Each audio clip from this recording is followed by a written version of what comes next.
Chapter 470. The good news that Chun Fei mentioned was related to the global Chinese original songs chart, which would be held in Beijing on December 31st this year. Before 2016, the domestic pop music festival was mainly composed of three major music charts.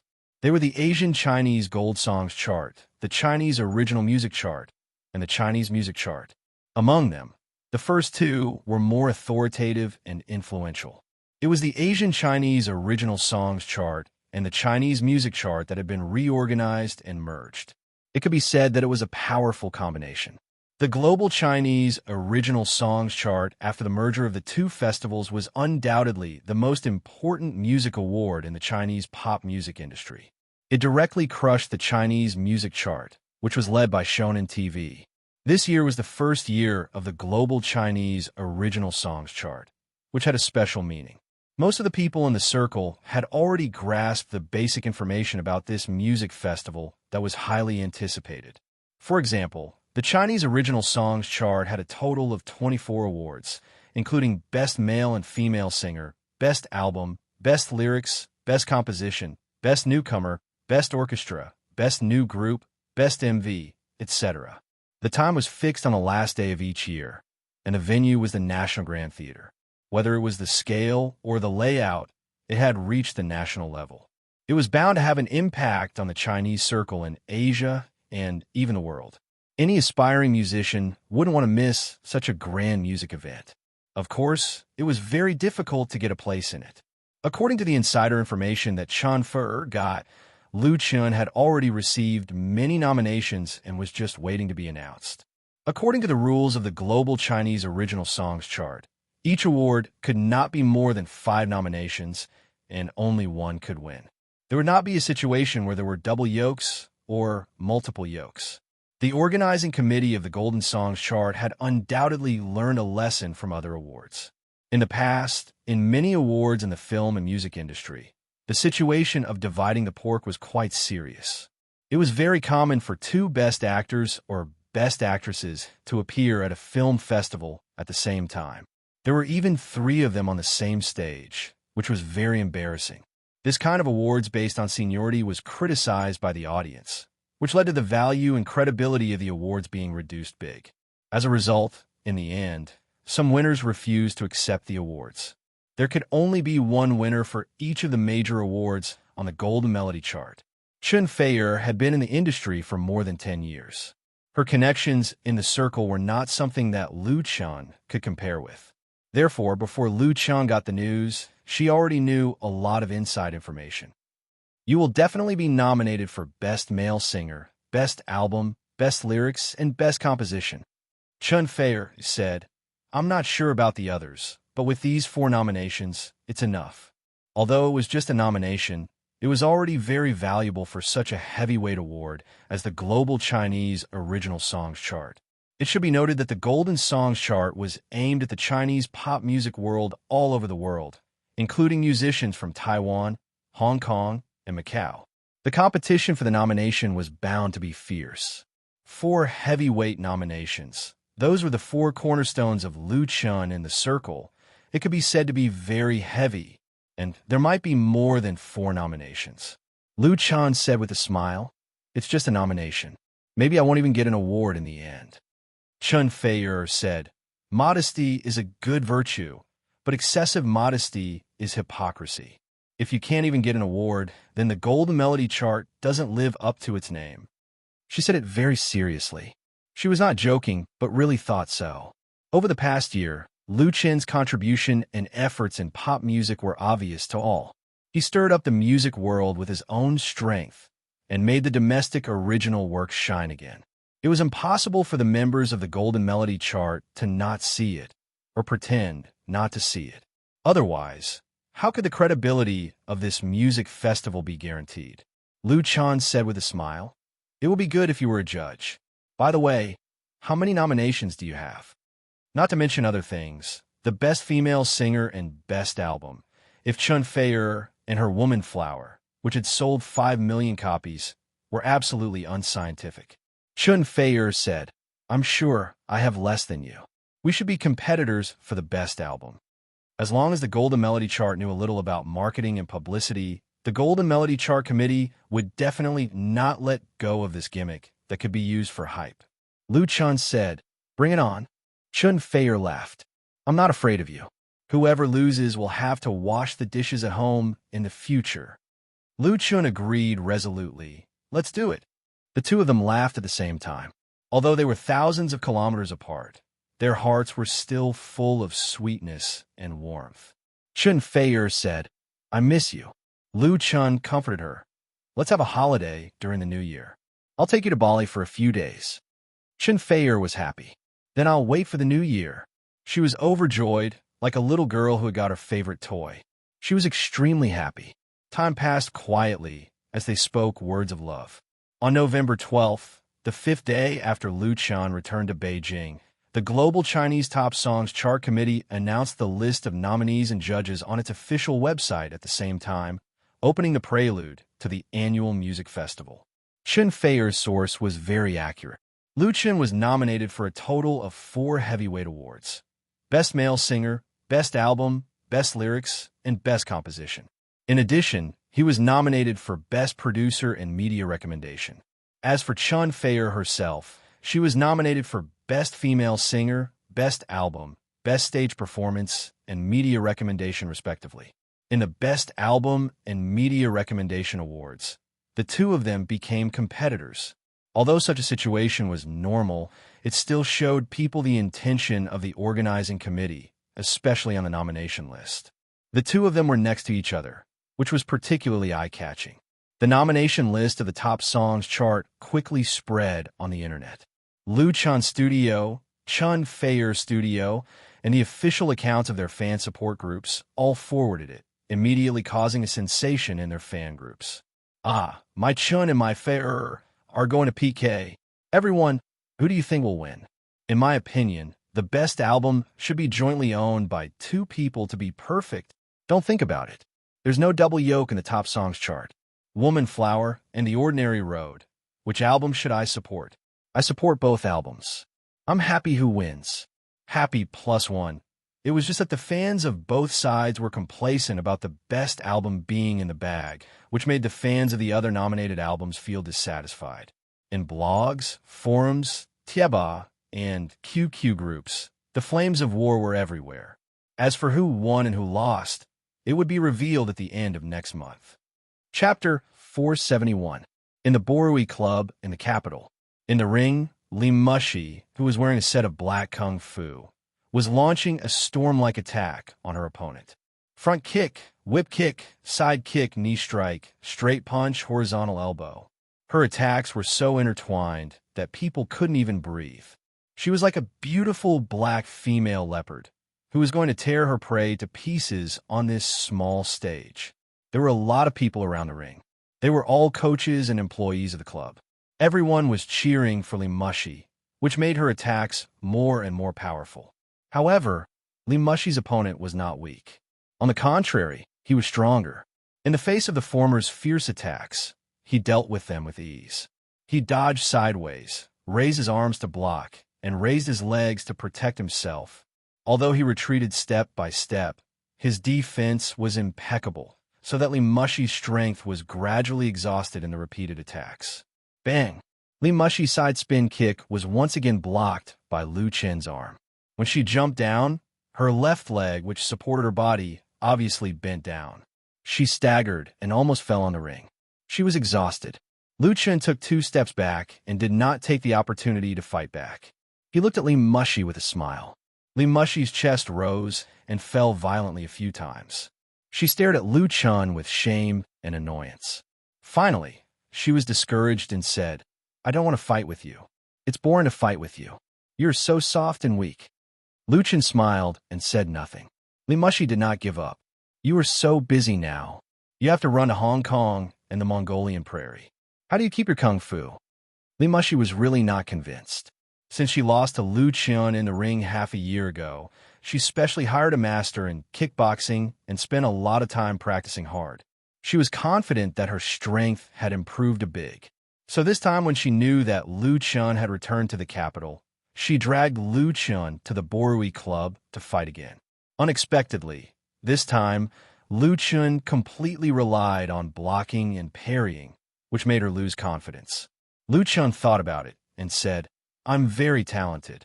The martial arts that Lu Chun mastered came from Immerse memories, and he was very talented in this aspect. After more than a year of persistent training, it would not be a problem for him to reach Immerse peak strength. Most importantly, Lu Chun liked the feeling of practicing martial arts very much. Practicing martial arts made him stronger and more energetic, and filled him with confidence and fighting spirit. Therefore, no matter how busy he was at work, Lu Chun would never forget to take time to maintain his condition. Li Mushi was improving, but he didn't regress. Instead, he became stronger. Li Mushi couldn't help but roll her eyes at Lu Chun's answer. She unwillingly licked her lips and hatefully said, "Don't be too proud. I'll definitely beat you next time." She had flaming red lips, pearly white teeth, and a fragrant tongue. There was a hint of wild danger in her beauty. That kind of unique charm made Lu Chun's heart beat faster. He smiled and cupped his fist at Li Mushi. Anytime. Under the ring, Wan Yong, the coach of the Borui club, secretly gave Lu Chun a thumbs up. Lu Chun blinked and smiled. After leaving the ring, they went to the locker room to take a shower and change their clothes. The two sat down in the lounge by the window. The club's waiter served coffee and tea. Li Mushi, who had dressed up again, seemed to be a different person. A light-colored office lady suit restored her usual elegance and beauty, without the slightest aggressive aura. But Lu Chun knew that she was just temporarily restraining her claws and teeth. "Lu Chun, do you have any good suggestions for the future development of our company?" Li Mushi took a sip of coffee, put down the cup, and asked, "I invited you here this time to listen to your ideas. Now the company's expansion has encountered great resistance. Mukin Crowdfunding Network Company Limited was officially established in September last year. The crowdfunding website was launched in the same month, and it obtained a commercial creative copyright protection certificate, enjoying a 1-year legal protection. As the founder of the crowdfunding website, Lu Chun has sold his equity in the crowdfunding website twice, and finally retained only 10% of the non-dilutable founder's shares, and basically withdrew from the operation of the crowdfunding website. Over the past year, as a new online business model, under the management of Li Mushi, relying on the resources and contacts of the Li family, the crowdfunding website has developed rapidly. The volume of business has risen steadily, and profits have been realized early. At present, there are hundreds of employees under Mukin Crowdfunding, and at the same time, the number of online crowdfunding projects has exceeded 500 at most. The total amount of crowdfunding funds has reached an astonishing level. The profit model of the crowdfunding website is not complicated, and the website is quite simple. To be able to create such good results in a short period of time, commercial creativity is undoubtedly the key, and creativity is the easiest to imitate and learn. Many internet and financial tycoons have long been eyeing this attractive cake. Therefore, when the copyright protection of the crowdfunding website expired, more than a dozen similar websites were launched simultaneously in China, and the competition has become extremely fierce. In this way, Li Mushi was under a lot of pressure. It should be known that among her opponents, there were several giants with powerful strength, strong backgrounds, and abundant funds. Since they had their eyes on this piece, they would not be satisfied until they got a piece of meat. Although Li Mushi had expected such a situation, she did not expect the competitors to be so fierce. The market that originally belonged to her 100% was suddenly eroded by a lot. It would be a lie to say that she was not worried. Today, she pulled Lu Chun over and had a fight with Lu Chun first. In fact, she also took this opportunity to vent the negative emotions accumulated in her heart, and then sought guidance from Lu Chun. "I know you must have a way. At present, of course, the market share of the crowdfunding website is still the first, and its market share has left the latecomers far behind. However, be prepared for danger in times of peace." Li Mushi has never thought of lying down and living on her old capital. She is also ready to put the crowdfunding website on the growth enterprise market. The crowdfunding website was founded by you. You don't want your painstaking efforts to be destroyed, do you? Don't forget, You're a shareholder of the crowdfunding website. Once it goes public, first with reason, then with emotion, and then with profit. In order to dig some information from Lu Chun, Li Mushi has put in a lot of effort. Lu Chun didn't know whether to laugh or cry. He quickly said, "Okay, I know. I'll prepare the information for you in the next 2 days." Going back and looking through the memories in the dream world should provide a lot of useful information. Of course, whether the crowdfunding website can defeat many powerful competitors mainly depends on Li Mushi's own ability. Li Mushi was finally satisfied. That's more like it. She suddenly thought of something important. The team that you've trained in our club, are you going to put them to use? Lu Chun was stunned. Chapter 472. The Borui Club was an industry of the Li family in Beijing. Its original intention was to train and cultivate security talents. The club had a gym, a swimming pool, a fighting hall, an indoor shooting range, and so on. The facilities were complete and first class. Most of the coaches and staff in the club were retired from the army. In addition to meeting the needs of the Li family, the trained security guards also took on some tasks, so there were usually a lot of people staying in the club. Last year, Lu Chun was taken to the Borui Club by Li Mushi. The special environment and atmosphere here gave him an idea, and he put it into practice.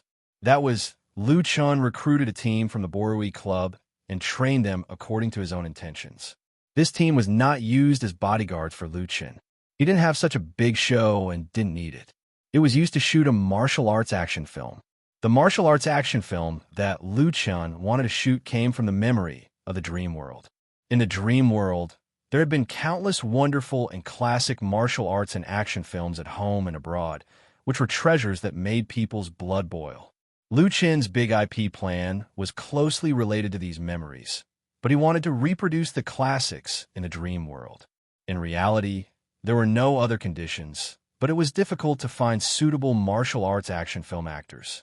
In Lu Chun's own world, martial arts films had appeared in both Xinjiang and China, but it was like a flash in the pan and did not cause much of a stir before disappearing. Now, what was popular were the mythical fantasy dramas with special effects flying everywhere. As for action films, the situation was better than martial arts films, but they also belonged to the ranks of niche films. In today's domestic and foreign film market, drama films adapted from popular novels, superhero films, and science fiction and magic films were the mainstream.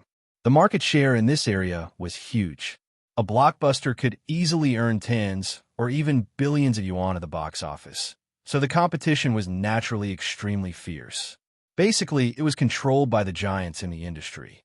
Therefore, if Lu Chun wanted to get a share of the film market, and he had to control his own destiny, he could only find another way.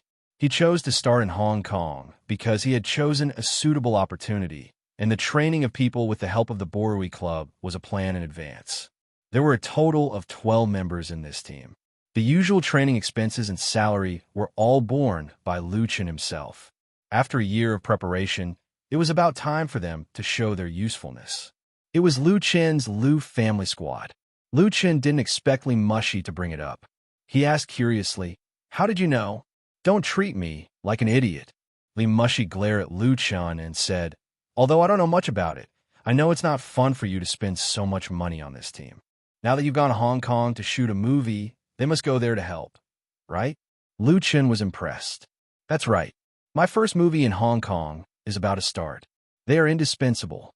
Li Mushi nodded. "Actually, everyone has already guessed it. If you don't say anything, they will become restless. No one from the army is willing to eat for free. Since you've given them a chance, then treat them well and don't let them down. They will also repay your hard work and loyalty." Li Mushi said the last few words very seriously. Lu Chun also became serious. "Don't worry, I won't let the people who follow me down." Lu Chun was not just talking nonsense. Since he experienced that strange dream and set foot on the road to the entertainment industry, those who trusted him and followed him had never been disappointed. The Lu family squad was built by Lu Chun at a great cost and effort. He definitely attached more importance to it than Li Mushi. "That's good," Li Mushi said with a smile. "I believe your promise. In fact, there are many people who want to follow you. Wan Yong also wants to make a movie. He has asked me several times." Won Young was the coach in charge of fighting in the Borui Club. He was 35 years old and had been in the army for 10 years. He once won the championship of the military martial arts competition, so he was deeply valued by Li Mushi. In the Borui Club, Won Young was undoubtedly the backbone of the club. Li Mushi was willing to let him go, which inevitably surprised Lu Chun. "Are you willing to let him go?" Li Mushi said. "There is no reluctance. The main thing is that he has such an idea. When I asked him to come, I promised him that it would be up to him to leave or stay. Of course, I can't break my promise." Lu Chun pondered and said, "Well, I'll ask him again. It's naturally the best if he can help me." With Won Young's strength and prestige in the club, it was undoubtedly the best choice for him to be responsible for training and managing the Lu family squad, which could also save Lu Chun countless troubles. In addition, Won Young's skills and image were actually quite suitable for shooting martial arts films and action films. He could be the protagonist, but he was the villain. Thinking of this, Lu Chun couldn't help but smile. He just didn't know what Won Young's expression would be when he understood his thoughts. Happy or depressed? Li Mushi was suspicious. "Your smile is very evil. What bad things are you thinking about?" Lu Chun coughed, got up and said, "That's it. I'm going to find Brother Young now." Li Mushi was unhappy. "What's the hurry? Let's have dinner together tonight." Lu Chun regretted. "I can't tonight. I have an appointment. How about I invite you to dinner tomorrow night?" Li Mushi raised her eyebrows. "With your sister?" Lu Chun was very sorry. "Oh, I remember that I have a dinner tomorrow night. I'll contact you another day." After that, Lu Chun quickly disappeared. This guy, looking at his figure leaving in a hurry, a faint smile appeared on Li Mushi's lips. In the fight club, Lu Chun found Won Young. When he told Won Young the reason for his visit, Won Young agreed without hesitation. Moreover, he seemed extremely happy. Lu Chun quickly said, "Don't be happy too early. I may need you to play the villain in my future movies. Are you willing?" In fact, it didn't matter if Won Young was not willing. He could find another special actor to train. It was just that Won Young was undoubtedly the most suitable candidate that Lu Chun could find now. In this regard, Won Young only hesitated for a few seconds and replied decisively, "No problem. I'll be the villain." Lu Chun couldn't help but be curious. "Brother Young, why do you want to make a movie with me?" Ordinary people wanted to make movies for nothing more than to be famous. But Lu Chun felt that Won Young didn't seem like the kind of person who liked to be famous. Won Young was a little embarrassed, but he still explained, "I heard that making movies is very profitable. I want to make more money." Won Young's salary in the Borui Club was not low, but he had already settled in Beijing. His biggest wish was to buy a big house in Beijing so that his family could live comfortably. However, everyone knew the housing prices in Beijing. Although Li Mushi valued Won Young very much, there was no reason to give him a house worth millions of yuan for free. Therefore, after knowing that Lu Chun was training a team to make movies, he had an idea. Lu Chun understood and said with a smile, "I see. Then believe me, it won't take many years for you to buy a house you like in Beijing." This was the promise that Lu Chun gave him. Chapter 473. The dinner party in the evening was invited by Sister Li at the Regent Hotel in Beijing. She booked a small box, and the people she invited were Lu Chun and Lu Shi, while she brought her son Zhang Juanji. Compared with the last time they met, Zhang Juanji is obviously more mature and sensible. The entertainment industry is a very realistic place, and it is also very good for sharpening people. Although his debut time is very short, the young man has already shown the temperament of a star. As the captain of the Little Tiger Group, Zhang Juanji is now one of the most popular new artists in the circle. He and his other two partners made their debut in Singing China, and they won countless attention as soon as they appeared. The number of fans in the Waves blog has been rising, and he has become an idol in the hearts of many boys and girls. Most importantly, Zhang Juanji did not become famous overnight. When he played the role of young Yin Juanxi in Autumn in My Heart, he accumulated a lot of popularity, and with the help of the Little Tiger Group, he completed a gorgeous turn. A song, Butterflies Fly, tailor-made by Lu Chun for the Little Tiger Group, has now gained a high degree of popularity, especially in primary and secondary schools all over the country, and has become a daily radio track. The Bionics, MSN, and today's Little Tiger Group, Lu Chun really seems to have a magic that makes people succeed easily, so the nickname Golden Hands circulated in the circle will spread to Hong Kong. Seeing Lu Chun, Zhang Juanji seemed very happy. He called him teacher and served tea and water, respectful and polite. Lu Chun said with a smile, "You don't have to be so polite. It must be hard to participate in the talent competition, right?" Shortly after the end of Beijing Television's 2016 Singing China, the Little Tiger Group stood out in the highly anticipated live singing talent competition and won the third place. Although they lost to two powerful opponents in the final, the performance of the three teenagers was remarkable, and they could be said to be glorious in defeat. Lu Chun also watched the live broadcast at that time. Zhang Juanji sat down and said, "Fortunately, it's not very hard. Mama's been with me all the time. She works the hardest." "Lu," she said, "then you must be filial to your mother in the future." Zhang Juanji nodded. "I will, Sister Lu." Sister Li looked at her handsome and obedient son, her eyes filled with pride and love. What she was most proud of was not the many years she had spent in the industry to establish her own business, nor the wealth and status she had today, but the fact that she had raised Zhang Juanji. For her son, Sister Li was undoubtedly willing to give up everything. This time, Sister Li invited Lu Chun and Lu Shi over. The first thing they talked about was the affairs of Chun Fei Charity Foundation. The Chun Fei Charity Foundation was established this year by Lu Chun and Chen Feier. The purpose of the foundation was to protect leukemia patients from poor families so that they could receive help and treatment. Since the foundation was launched more than half a year ago, hundreds of leukemia patients had been rescued, and Lu Chun and Chen Feier had won widespread social reputation. Up until now, the foundation was operating well, and the funds were all under effective supervision. As the chairman of the foundation, Sister Li's contributions could not go unnoticed.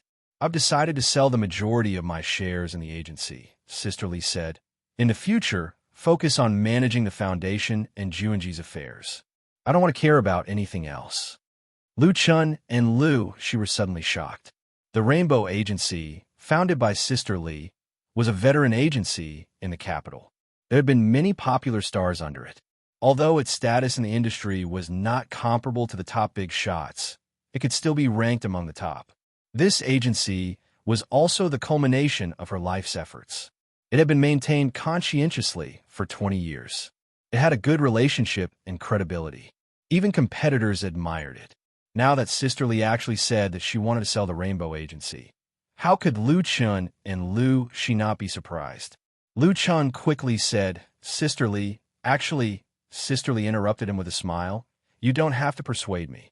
In fact, I've been very tired these years. I've long wanted to let go and enjoy life. Now, being in charge of the charity foundation is the most suitable for me. I don't have to work so hard, and I won't be idle and bored. Also, doing good deeds gives me a sense of accomplishment. As for money, I've already earned enough. No matter how much I have, it's just a number. Besides, I have Juanji." Lu Chun and Lu Shi looked at each other. Both of them could see that this time, Sister Li had really made up her mind. It was the result of careful consideration. Lu Chun said sincerely, "It's my luck to know Sister Li." Sister Li smiled embarrassedly. "What are you talking about? It's my luck to know you and Fei." Lu Shi smiled and said, "We're all very lucky. Then let's have a toast." Cheers! Everyone raised their glasses together. The small private room was filled with a warm and beautiful atmosphere. Tap, tap. At this time, someone knocked on the door of the private room. The next moment, the hotel waiter opened the door and a middle-aged man walked in. His gaze quickly swept around the private room. His gaze first stopped on Lu Chun. Then he nodded and fixed on Sister Li. A warm smile appeared on his face. "I heard from my friend that you're also having dinner here tonight, so I came over to take a look. I'm not disturbing you, am I?" This middle-aged man was tall and slender. He had an elegant demeanor and was undoubtedly a very handsome man when he was young. Now that time had left its mark on his face, he didn't look old at all. Instead, he had a mature temperament. He spoke well and was very confident. A man like this would definitely be very popular with women. He would always be successful in the field of love. However, when he saw this person, Zhang Juanji's face immediately darkened. He turned his head and picked up some food with his chopsticks, stuffed it into his mouth, and chewed fiercely. Sister Lee was very surprised.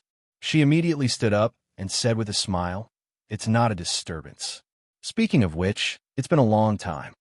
She tugged at her son. "Juanji, you can't be so rude." Zhang Juanji reluctantly put down his chopsticks and stood up. Reluctantly, he greeted Dad. As he said that, his eyes drifted to the corner. This middle-aged man was Sister Lee's ex-husband and Zhang Juanji's biological father, Zhang Xiaoqiu. Zhang Xiaoqiu took 2 steps forward and said with a smile, "Juanji has grown up. I've watched the competition of Singing China. Your performance is so good. I think the champion should belong to you." He tried very hard to praise his son, but all he got was indifference and disregard. This made Zhang Xiaoqiu a little embarrassed and had to change the subject. "This is teacher Lu Chun, right?" Lu Chun said with a smile, "Hello, Mr. Zhang." Lu Chun didn't expect that he would see Chun Shimi, who is famous in the circle, here today. Chapter 474. Sister Lee's real name was Li Jinjin, a rather rustic name, and she was indeed from the countryside. Sister Lee was born in poverty. When she was a teenager, she came to Beijing from the countryside to make a living after graduating from junior high school. Like most Beijing drifters, she worked as a waitress in a restaurant, swept the streets, sold insurance, and distributed flyers. However, she was smarter and had a higher EQ than most Beijing drifters. She seized the opportunity to squeeze into the entertainment industry, starting from a small assistant, and finally successfully established the famous Rainbow Agency in the industry. Sister Lee's life story could be adapted into an inspirational TV series. However, she was most often mentioned by people in the industry, her marriage that lasted for 5 years. Sister Lee's ex-husband, Zhang Xiaoqiu, was a small artist who had debuted for several years, but never became popular. Although he was very handsome, his luck had always been very poor. He had acted in a few films, but all of them were small roles.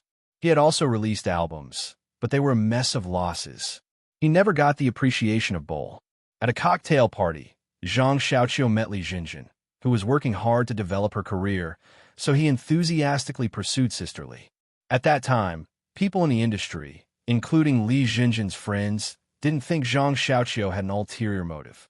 They thought that the two of them had a big difference in appearance, and Zhang Xiaoqiu was younger than Sister Lee. However, Sister Lee accepted Zhang Xiaoqiu's pursuit. After half a year, the two of them got married, and the following year, Zhang Juanji was born. While managing her agency, Sister Lee did her best to support her husband's career. Zhang Xiaoqiu's path to stardom changed. He stood out in a TV series and became a hot star. After becoming famous, Zhang Xiaoqiu changed. He was not at home for many years, and there were many rumors about him. The marriage between the two lasted for a few years, and Zhang Xiaoqiu, who felt that he had grown up, asked for a divorce. Sister Lee readily agreed. Her only condition was the custody of her son. Later, when people talked about this matter, they all felt that it was unfair for Sister Lee, saying that Zhang Xiaoqiu was an ingrate. However, Sister Lee never said anything bad about her ex-husband on any occasion. Instead, she said a lot of good things about him. She thought that it was enough to have a very good memory of her life. Such tolerance and open-mindedness won Sister Lee the respect of many people, but also made everyone despise Zhang Xiaoqiu even more. After the divorce, Zhang Xiaoqiu quickly married a young wife who used to be a model. A few years later, they divorced again. In the beginning, his career was very smooth. He received a lot of publicity and endorsements, and he made a lot of money. However, good times didn't last long. With the changes in the market, Zhang Xiaoqiu gradually became outdated. Especially in recent years, he had fallen to a D or D-list position. He still had some fame, but he could not compete with the currently popular Little Fresh Meats. His acting and singing skills could not compete with many rivals, so his position in the industry was awkward. Most importantly, even if Sister Lee was very tolerant and never used her connections in the industry to suppress him, there were still many people who didn't like him. Never forget a friend from the poor. and never give a wife from the poor. This was a virtue that the Chinese had abided by for thousands of years. Even if it was out of time for the current entertainment industry, not many people would like an ungrateful person like Zhang Xiaoqiu. Lu Chen didn't like it either. He put on a fake smile. Hello, hello. Zhang Xiaoqiu was very thick-skinned. He smiled and extended his hand to Lu Chen. Nice to meet you. Lu Chen shook his hand lightly. Sisterly frowned and asked, What else do you want? Zhang Xiaoqiu was stunned. In his memory, his ex-wife was very obedient and gentle to him. Even after the divorce, she still took care of his face. Whenever they met again, she would be amiable and never fell out with him. Now, Sisterly was obviously dissatisfied with him, which made him feel very uncomfortable. After all, Zhang Xiaoqiu was not an ordinary person. He quickly suppressed the surprise in his heart and said with a smile, It's nothing special. I just happened to run into you and Juanji. Listening to him, Sister Li's face softened a lot, as if she was recalling the good times of the past. She looked at Zhang Xiaoqiu and asked softly, Xiaoqiu, today, Lu Chen and Lu Shi are here. In front of our son, I'm not afraid of being embarrassed. I just want to ask you, during the years when we were husband and wife, did you ever love me? Zhang Xiaoqiu's face froze. He hesitated for a moment, but still nodded and said, Yes. Slap. A resounding slap landed on his face, causing him to be stunned. Sisterly withdrew her hand and said, Liar. You. Zhang Xiaoqiu's face turned red. The great sense of humiliation made the veins on his forehead bulge. He impulsively raised his hand to fight back. However, a strong hand locked his wrist like an iron clamp, making him unable to move. It was Lu Chen who had hit him. Lu Chen said coldly, Mr. Zhang, you're not welcome here. He swung his hand, and Zhang Xiaoqiu couldn't help but take 2 steps back, almost hitting the door. At this time, Zhang Xiaoqiu finally calmed down a little. He realized that he would be humiliated if he continued to stay, so he turned around and left in a very embarrassed manner. Sisterly let out a long sigh of relief and said to Lu Shi with a wry smile, I'm sorry for making you laugh. Lu Shi shook her head and said, Well done. She wasn't a fool. How could she not see that Zhang Xiaoqiu's visit was strange? Most likely, he had an ulterior motive. Moreover, this guy looked refined, but his words and actions always revealed a sense of performance. In other words, he was a hypocrite. There was no doubt that Sisterly had already seen through his true colors. Maybe she had been blinded by love, but now she had woken up. Kindness was not cowardice, and tolerance was not forbearance. This slap was good. As a woman, Lu Shi understood and supported Sisterly. Sisterly said to her son apologetically, Juanji, I shouldn't have. Zhang Juanji directly interrupted her. Mom, I think Sister Lu Shi is right. Sisterly nodded, opened her arms, and gently held her son in her arms. Her eyes were filled with tears. On November 18th, Lu Chen led the newly formed team, a total of 15 people, to Xianjiang. On the same day, the proud wanderer was released in Xinhua Publishing House in the capital. 1,000 hardcover editions and 2,000 paperback editions were all sold out on the first day. The printing plant of Shanghai Publishing House worked at full speed. The finished products were supplied to the local market in the capital, and they were continuously sent to all over the country. From the internet to the real world, the proud wanderer entered a larger and more suitable world. It was like a greenhorn swordsman who came to the real world. The sword rose waves. Chapter 475. At 2 o'clock in the afternoon of November 18th, Lu Chen and his team arrived at Hong Kong International Airport. Just like the first time he came to Hong Kong, Lu Chen was very low-key. He didn't explain his schedule on his blog, and only a few people in the studio knew his whereabouts.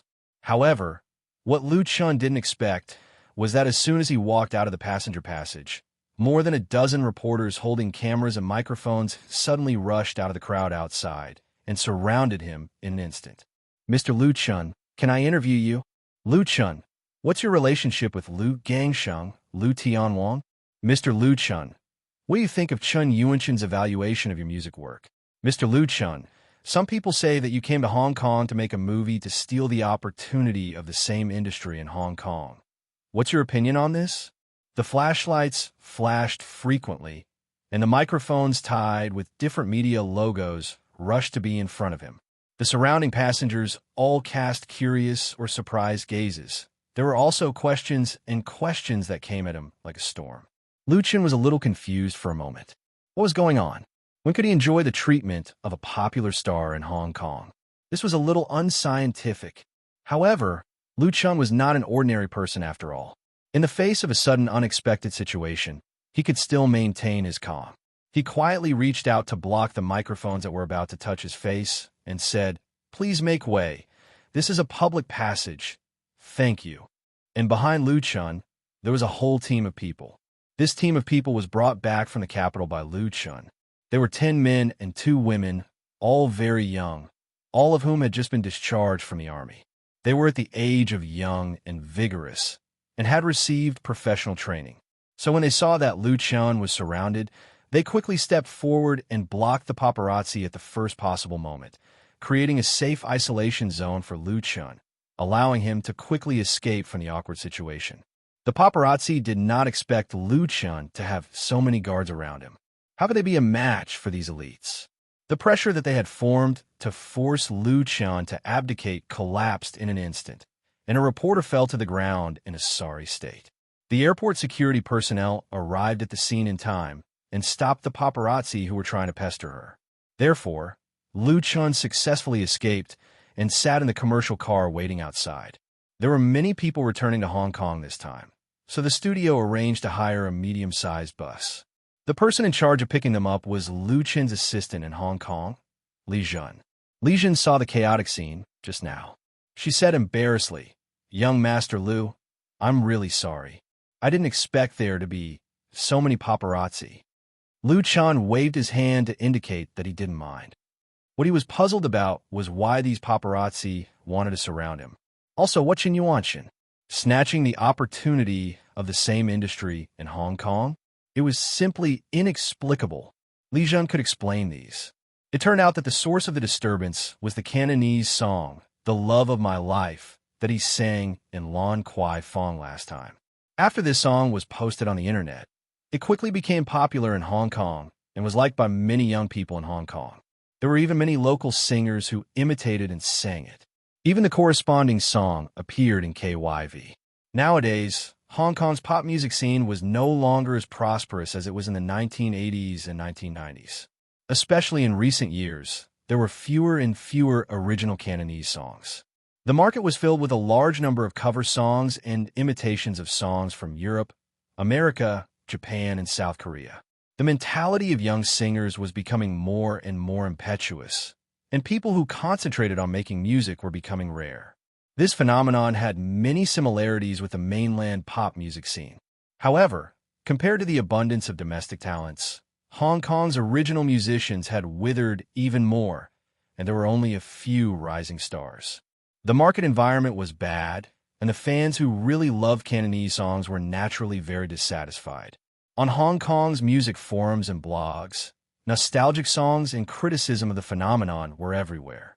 So now that they suddenly heard such an outstanding work that could be called a classic, many fans and even people in the circle were surprised. It was completely reasonable for it to become popular quickly. But for Hong Kong's local musicians, it was a little embarrassing. Because Lu Chen, who wrote and sang this song, not only came from the mainland, but he was also not from Guangdong. Moreover, there were 2 people who made Lu Chen hate. One of them was the famous comment ID 3 bowls of wine in the pop music and film and TV talk section of Hong Kong's BBS. In the original video post of The Love of My Life, he ridiculed Hong Kong's local musicians and inevitably touched the fragile hearts of some Hong Kong people. The other was the famous Hong Kong blogger Madman of the South Sea. His blog post about The Love of My Life really pushed Lu Chen to the forefront of the storm. Lu Chen knew about this matter and specially wrote a blog post to respond to it. As a result, he won Lu Tianwang's praise. He thought the situation would calm down and return to the capital a few days later. However, the development of things was far beyond his expectations. The war caused by Madman of the South Sea did not completely extinguish. Instead, it spread more and more. Many people in the pop music scene were involved, and it became very popular on the internet. A few days ago, the famous columnist and music and film critic Chen Yuanchen published an article in the column of Harbor City Daily. He thought that Hong Kong's musicians did not need to belittle themselves. A Cantonese work by Liu Chun could not prove anything. The Love of My Life was also not a classic that deserved to be bragged about. Moreover, there were suspicions of deliberate hype and the existence of the internet. Harbor City Daily was one of the Chinese newspapers with the largest circulation in Hong Kong. Chen Yuanchen's article caused a lot of response and also added firewood to the debate on the internet. At this time, Liu Chun, who was not famous in Hong Kong, was really popular, and his past experience was quickly dug out by people, including the matter that he came to Hong Kong to shoot a movie. This inevitably touched the hearts of people in another circle. So there were rumors that people from the mainland used the support policy of the Hong Kong government to rob the opportunities of the local people and call for the modification of the policy. Because of the preparation for A Chinese Ghost Story, the work in Hong Kong studio was very busy, and Li Jun was no exception, so the information she knew was limited. That was all she knew. She said apologetically, "Young Master Liu, I'm really sorry. I should have reported these things to you earlier." Liu Chun finally understood the cause and effect. He couldn't help laughing. You don't want to farm just because you hear Lala's cry? We do our own things and don't need to pay too much attention to these things. His foundation was in China, and Hong Kong was just a platform for him to enter the film industry. It would be too stupid to get involved in gossip disputes, which involved energy and wasted time. And how could a sparrow know the ambition of swan? Chapter 476. Compared to Liu Chen's indifference, Li Jun was a lot more nervous. During the period when Liu Chun left Hong Kong and returned to Beijing, under the leadership of Chen Wenxiang, the studio cooperated with Jiayang Pictures to prepare for the shooting of A Chinese Ghost Story with Qianyang Pictures. Everyone was so busy, and she was no exception. Because of this, when there was a storm against Liu Chun on the internet, Li Jun did not send the news back to Beijing immediately. It was also because of her negligence. She thought that this matter would be over soon. This was the norm in Hong Kong's entertainment circle. Unless someone pushed it hard, the media's focus would change very quickly. There was so many gossip news every day. Now that she thought about it, it was a serious matter, so she had to remind Liu Chun, this Chen Yuanchen is not an ordinary person. He didn't even give face to Liu Tianwang. He wrote an article to scold people. Liu Chun said with a smile, "If he is strong, let him be strong." Li Jun was a little confused. Although she didn't quite understand, it sounded very powerful. Liu Chun smiled and said, "It's nothing. Let's talk about it when we get back." A Chinese Ghost Story was about to start shooting. There were a lot of things to be done. Liu Chun didn't have the time and energy to quarrel with others. No matter how sharp Chen Yuanchen was, what could he do if he ignored him? Those paparazzi and entertainment media must be eager to see the world in chaos. They couldn't wait for Liu Chun and Chen Yuanchen to fight. Liu Chun was not a fool. How could he fall for such a trap? After returning to Hong Kong studio, Liu Chun didn't see Chen Wenxiang and Wan Shaoquan until evening. "You've worked hard." Liu Chun had always been polite to the two important members who had worked hard and made great contributions. Chen Wenxiang shook his head and said, "It's my duty." Although his words were modest, there was still a hint of pride in his eyes. Of course, Chen Wenxiang had a reason to be proud. With his full support and the close cooperation between the studio and Jiayang Pictures, the production team of A Chinese Ghost Story was basically completed. The funds, staff, and venue were all in place, and they could start filming at any time. In this process, Chen Wenxiang could be said to have done all he could, running around cautiously. In particular, he did a lot of work and used a lot of connections to coordinate with the Lion Rock Film City. As the director of a film studio, Chen Wenxiang's efforts were impeccable. When Liu Chun was in Beijing, he kept in touch with Chen Wenxiang, so he knew the situation like the back of his hand. Wan Shaoquan agreed. Old Chen really had a heart. I learned a lot from following him around. He came to Hong Kong more or less to be banished, which was the result of his helpless choice. However, ever since he came into contact with the local circle of Xiangjiang, Wan Xiaoquan realized that it was not a bad choice to come here. The movie market here was promising, and it was suitable for him to display his abilities again. Chen Wenxiang laughed and said, "Director Wan is joking with me again. This is all I can do. It's still up to you to film." The two had been partners for a period of time, and their relationship was quite good. Seeing such a scene, Lu Chun was completely relieved. In the evening, Lu Chun acted as the host and booked a big box in a nearby restaurant. He invited the new members of the studio who had just arrived in Hong Kong and the original team to a banquet, which could be regarded as a meeting between the new and the old. During the banquet, Lu Chun introduced Wan Yong and the others to Chen Wenxiang and Wan Xiaoquan. They are a martial arts stunt team signed by our studio. To the public, they are called the Lu Family Squad. Lu Chun explained in this way, simply using the banner of Lu Family Squad.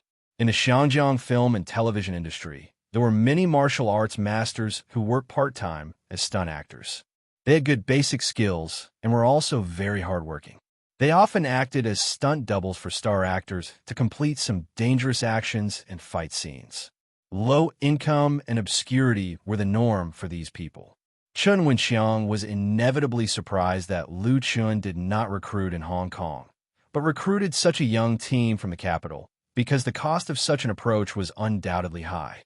The price of hiring a stunt martial artist was not expensive, at least it was much cheaper and less troublesome than raising a group of people. Of course, Chen Wenxiang would not choose to spoil the mood at this time. He was polite to Wan Yong and the others. However, Chen Wenxiang's disapproval was still felt by Lu Chun. He could more or less guess Chen Wenxiang's thoughts, but now was not the time to explain. Lu Chun said, "Uncle Chang, I'll have to trouble you to handle their work visas and residence permits tomorrow."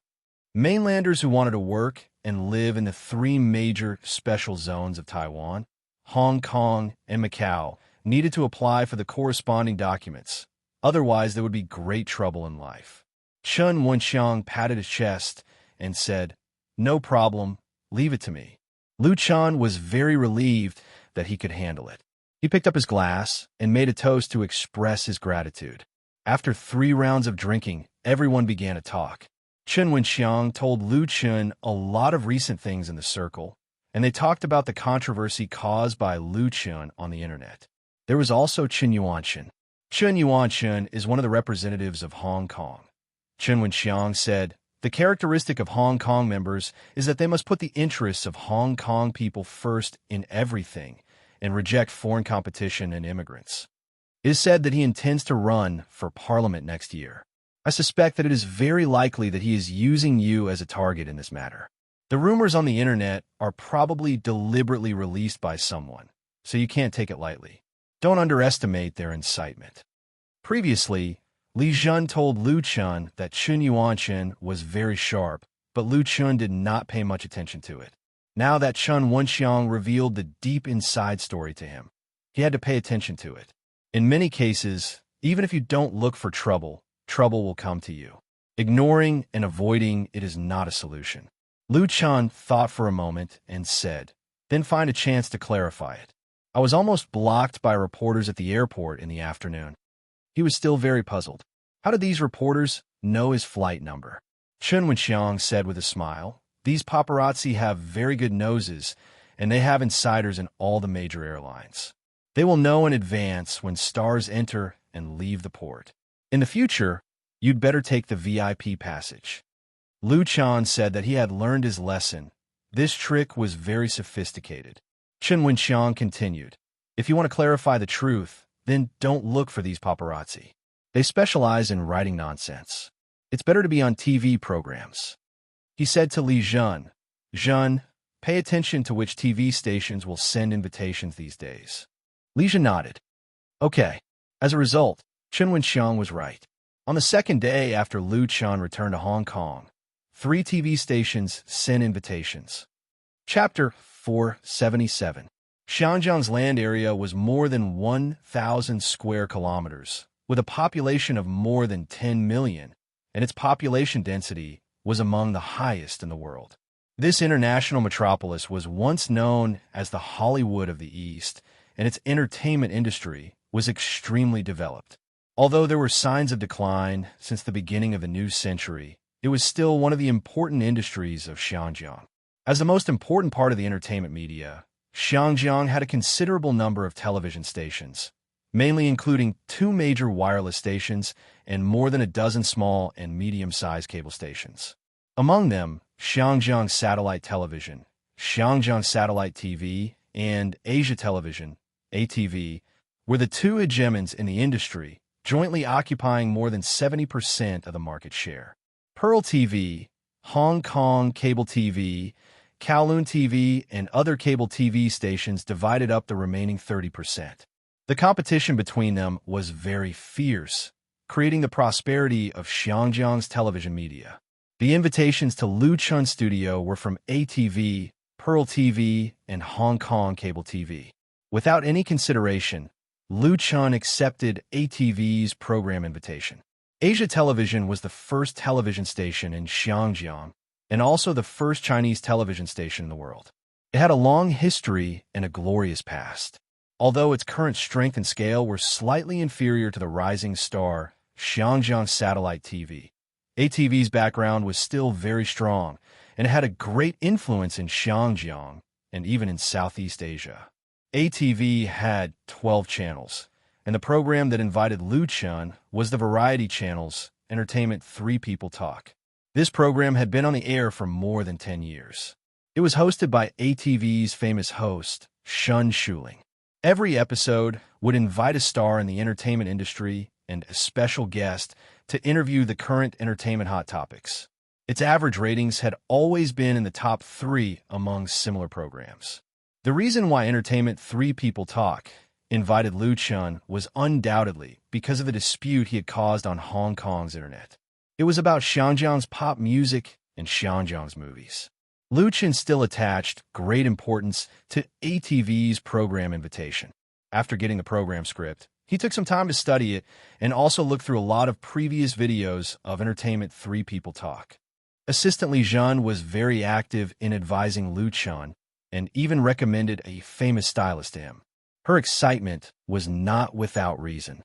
Luchun had only been in Xinjiang for a few days, but his name had already spread in Xinjiang's entertainment industry and even caused quite a stir. A song stirred up the entertainment industry and attracted the attention of ATV. As Luchun's assistant, Li Jun felt honored. This was the famous ATV. Moreover, Li Jun was a fan of ATV host Shun Shuling. Of course, she fervently hoped that Luchun would have a wonderful and outstanding performance on 3 People in Entertainment. The program 3 People in Entertainment was recorded in advance, so after receiving the program invitation, the studio communicated with ATV, and the official recording time was set for the afternoon of the 21st. On the same day, Luchun arrived at ATV's headquarters on time with his 2 assistants. The headquarters of ATV is also located in the Westport Business Center of Xiangpan. It is only a few hundred meters away from the Rongjin building, where Luchun's studio is located, but the former is a building that has been built for 30 years. This 39-story light gray building was not eye-catching among the various modern and luxurious high-rise buildings around it. Even the structure and appearance looked outdated, but the words Asia Television and the logo inlaid on the outer wall shone brightly under the sunlight, proudly displaying its glory. Once upon a time, countless artists in Xinjiang were proud to walk into this building. At the entrance of the ATV building, Luchun first saw Shun Shuling's assistant, who came to greet them. After completing the registration, the group took the elevator to the 27th floor, the studio of the ATV variety channel. Shun Shuling and another guest were already waiting there. Shun Shuling was in her 40s, but because she took good care of herself, she looked like a person in her 30s. Her appearance was not very beautiful, but she was dignified, generous, and graceful. Especially when she smiled, it gave people a feeling of being bathed in the spring breeze, giving people a good impression. "Hello, Luchun. Welcome to ATV." She smiled and shook hands with Luchun and said half-jokingly, "I'm your fan." A simple sentence instantly narrowed the distance between the two of them. Luchun smiled and said, "Then I'll give you a limited edition solo album. I only ask Sister Shun to take care of me in the program." Although Shan Shuling looked very amiable, her hosting style was quite sharp. Even in the face of a big star, she dared to ask sensitive questions. In fact, most of the hosts in Xiangjiang were like this. Because Xiangjiang's TV stations were all private, in order to pursue the effect of the program, the requirements for the host were naturally very high. When the audience watched variety shows, they liked content with gimmicks, conflicts, and strong topics. If the host did not have unique characteristics, it would be easy to be abandoned. The most important thing was that Xiangjiang's policies and regulations were different from those in the mainland, so the standards for TV programs were different. Lu Chen had previously watched a lot of previous videos of 3 people in entertainment talk. Of course, he had some understanding of Shan Shuling's hosting personality, so although it was a joke, it was also serious. Shan Shuling was stunned at first, then smiled and said, "Okay, I will definitely take care of you." She introduced another guest to Lu Chen. 3 people in entertainment talk was, of course, a conversation between 3 people. As the first guest, Lu Chen was definitely the protagonist, but the existence of this guest was not dispensable. His views were undoubtedly an important part of the program. This guest was called Zhuang Dong. He was a writer, a critic, a reporter, and so on.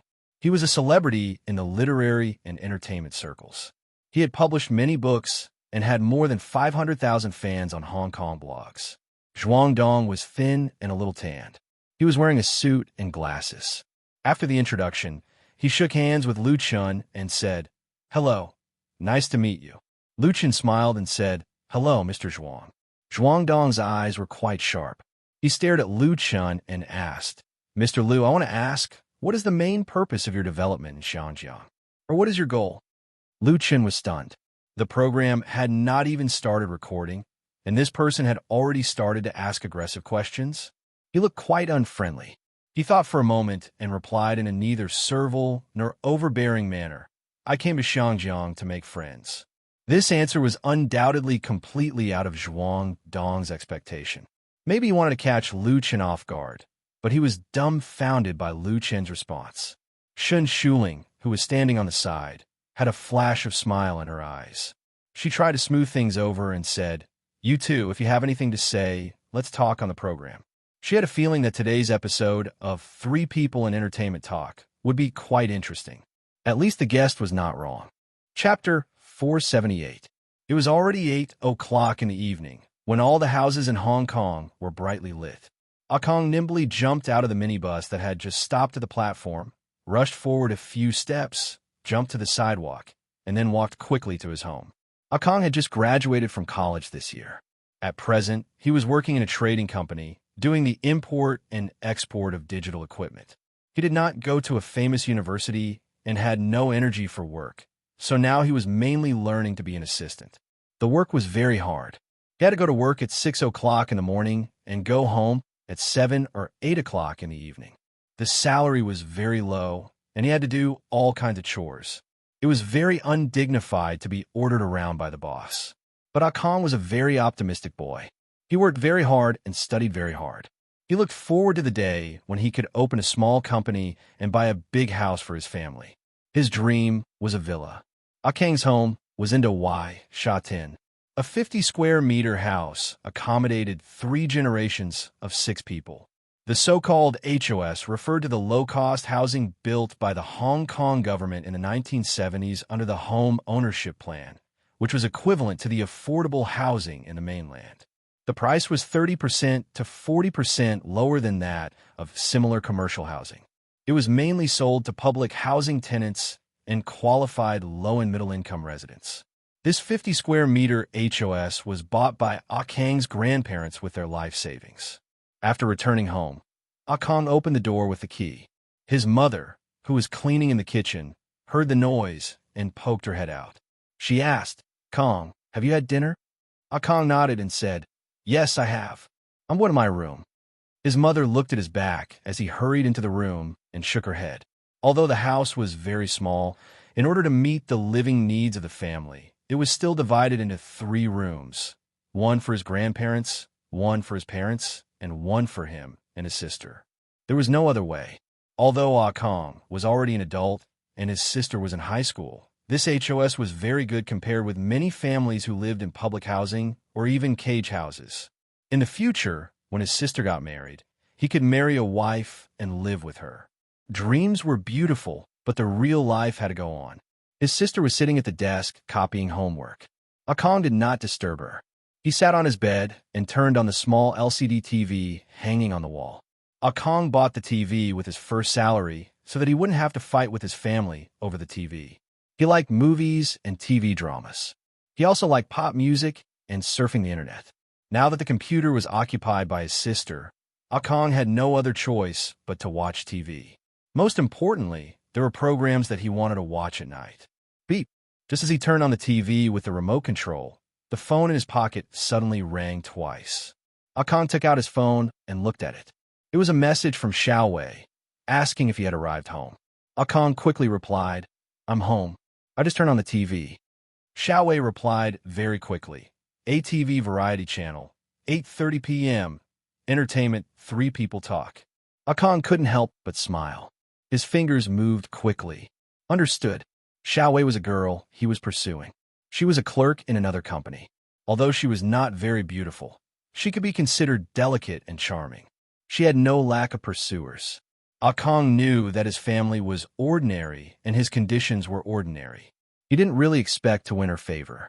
However, by chance, Akong discovered a little secret of Xiao Wei, and then the two unexpectedly started dating. Although it was far from the level of boyfriend and girlfriend, it was enough to become a happy thing in Akang's life. Xiao Wei liked music and singing very much. She often went to Lan Kwai Fong Bar with her friends to listen to songs.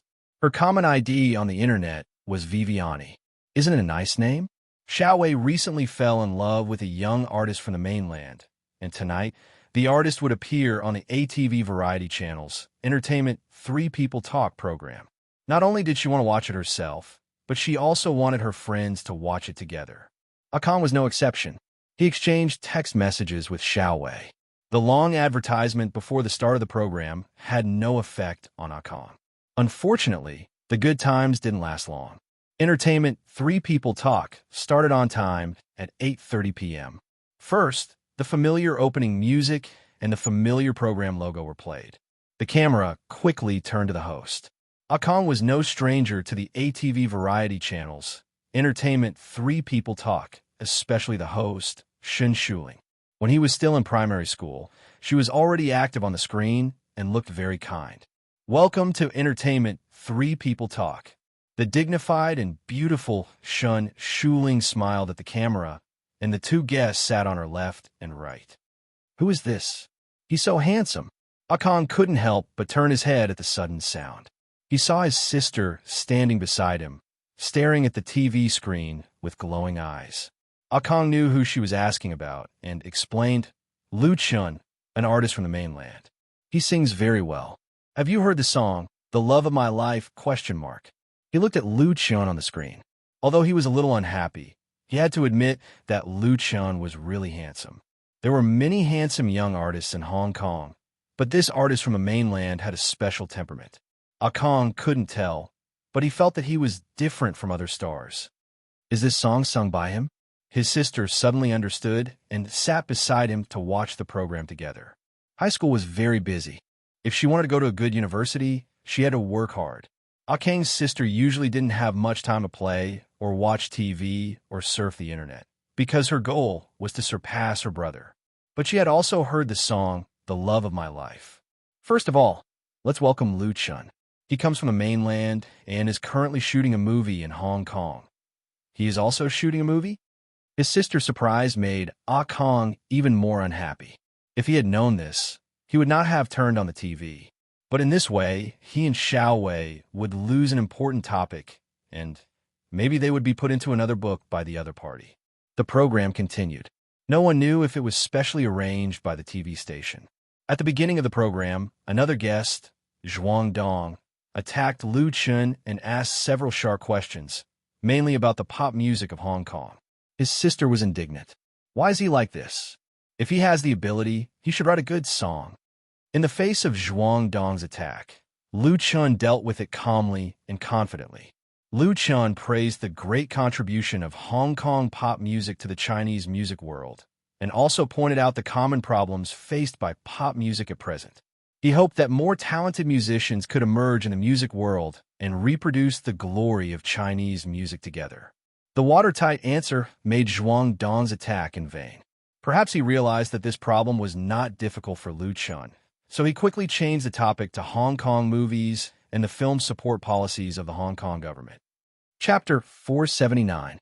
Before I invited you to this show, I noticed that there were a lot of rumors on the internet. Shun Shuling's pair of phoenix eyes stared at Lu Chun without blinking. Her voice was so pleasant from beginning to end, but the taste in her words was not necessarily gentle and harmless. Someone said on a blog that the new support policy issued by the Hong Kong government could bring back the glory of the Hong Kong film industry. But first of all, it has attracted the wolves, which will undoubtedly have an impact on the Hong Kong film industry and further intensify the fierce competition. He suggested that the Hong Kong government should adjust the policy and impose restrictions on foreign actors.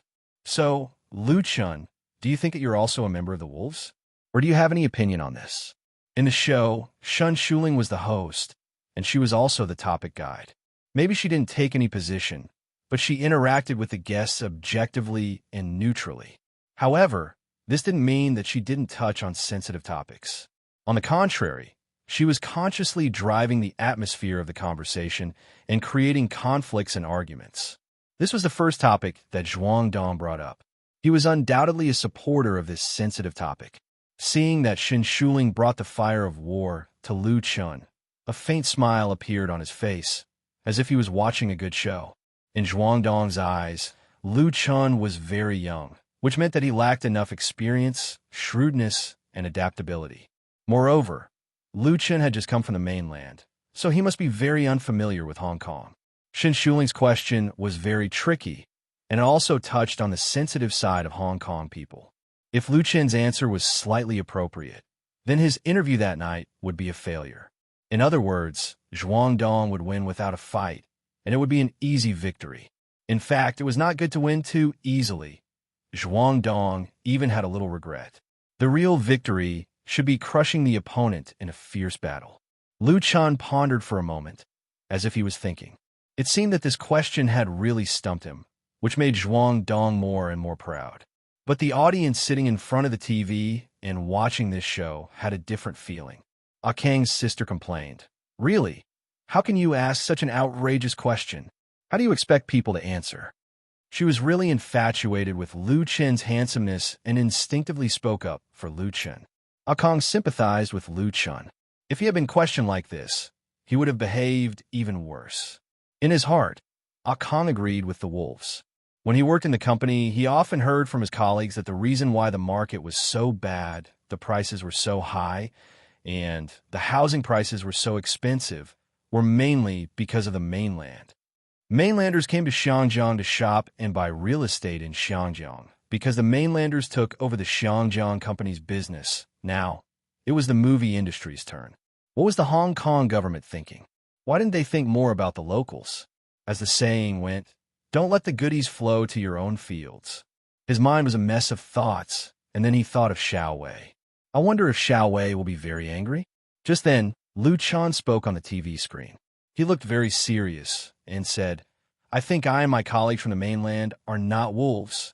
If you want a metaphor, I think I would like to be a catfish." Catfish? Shin Shuling was surprised. Why do you want to be a catfish? She felt that this metaphor was very strange. Lu Chun smiled slightly. His smile was sunny and brilliant, which made Shin Shuling feel a little excited. He said, "Let me tell you a story first. A long time ago, Norwegians liked to eat sardines, especially fresh sardines. But there were no aerators at that time, and the fishermen had to go out to sea to catch sardines for a long time. The sardines raised in the cabin did not like to move, and they often died on the way back to the port, so they could not be sold at good price. But people found that many of the sardines caught by a fisherman were still alive, and he could always sell them at a high price. This secret was not revealed until the fisherman died." Lu Chun told the story in detail, and there was suspense. Not only did Shun Shuling listen attentively, even Zhuang Dong was curious. He wanted to see what Lu Chun was up to. Lu Chun continued. It turned out that the fishermen raised a catfish in the cabin. Among the sardines, there was an extra fierce creature. They would swim and dodge instinctively, and they maintained their vitality. Finally, many of them survived to the port. After the story was finished, Shun Shuling, Zhuang Dong, and many of the audience in front of the TV faintly understood. This also included the audience at the recording site, and the atmosphere in the studio became very subtle. Lu Chun continued. It can be said that I grew up watching Xiangjiang movies and TV dramas, mainly the Xiangjiang movies of the 1990s. There are many real classics, such as Big Lawyer, True Love of the World, Hong Kong Hero, Life and Death Rescue, and so on. Shun Shuling laughed and said, Then you must be a fan of Lu Gangsheng. Lu Chun also laughed, nodded, and said calmly, Yes, the wish that I want to realize in Xiangjiang includes meeting my idol and being able to say a few words to him. Shun Shuling laughed. Then your wish will definitely come true. Lu Chen's admiration and respect for Lu Gangsheng made the Xiangjiang audience in front of the TV suddenly have a better impression of him. Lu Gangsheng could be said to be the symbol and representative of the Xiangjiang people's hard work. His legendary life experience, who knew how many Xiangjiang young people to work hard. His songs and films all had a profound influence in Xiangjiang. Lu Chun said, at that time, when Xiangjiang's classic movies and TV dramas were broadcast in the mainland, they could all win very high box office and ratings, especially TV dramas. It was not an exaggeration to say that tens of thousands of people turn out to watch them. But now, how much market does Xiangjiang's movies and TV dramas still have in the mainland? A faint smile appeared at the corner of his mouth, and the fierce counterattack was hidden in the implicit words. As far as I know, I'm afraid there is not even 1% left. Shun Shuling was silent. The muscles on Zhuang Dong's face twitched. He wanted to refute, but found that he was unable to refute, because what Lu Chun said was completely right. The once glorious Xiangjiang film and TV had long lost the ability to summon wind and rain in the mainland, and could only fight in their own territory in the traditional market in Southeast Asia. Lu Chen's words ruthlessly revealed the current situation of Xiangjiang's film and TV industry. Combined with the story he told before, anyone with a little bit of intelligence could understand what he wanted to express. Xiangjiang's film and TV industry was like sardines crowded in a narrow cabin, and they would die sooner or later, unless there was a catfish that stimulated them. Chapter 480. The story of catfish originated from Lu Chen's dream world memory. In the dream world, there was a special term called catfish effect, which meant introducing competition to stimulate the vitality of enterprises or industries. The story itself was actually fabricated, not real. Lu Chun used this fresh story that did not exist in this world to debate. It was undoubtedly very vivid and brilliant. Everyone could understand it and understand his meaning. Most importantly, Hong Kong's film and television industry was in urgent need of a real reform. The last glory of Hong Kong's film and television industry was in the 1990s, and it began to decline after entering the new century. Hong Kong's practitioners clung to the glory of the past and did not want to make progress. They did not realize the great changes in the market with the advent of the internet and were finally abandoned by the market. Now, although Hong Kong's film and television industry was still very developed, its influence was far less than before. What was worse was that the themes of the films and TV series were successful. Plagiarism and imitation were common on the screen, and the content of SH*T and SH*T had not changed for 10 years. Even Hong Kong's audience was beginning to get tired of it. How could they still hold the territory of the mainland and Southeast Asian markets? The future of the industry was in danger, so the Hong Kong government cooperated with the relevant domestic departments to issue support policies to allow mainland film and television companies to invest in Hong Kong and share preferential support. To put it bluntly, it was to stimulate the local practitioners. It was ridiculous that some people in the circle did not reflect on their own problems and blindly rejected foreign competition. In the end, they would die together like sardines. In fact, there were also many problems in the mainland's film and television industry, but the prevalence of big IPs brought prosperity to the market, and the film box office rose year by year. If Hong Kong wanted to regain its glory, it had to control the mainland market again. Regarding this problem, Liu Chun simply said it openly and did not avoid it. The biggest problem of Xiangjiang's film and TV series is the lack of popular IP and fresh creativity.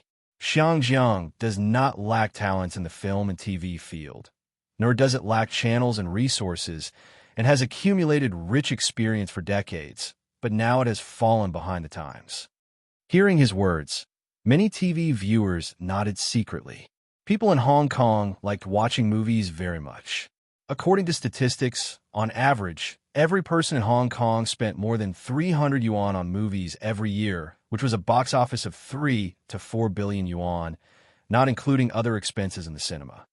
However, many people in Hong Kong, especially young people, liked and enthusiastically pursued Hollywood blockbusters, as well as Japanese and Korean movies or TV series.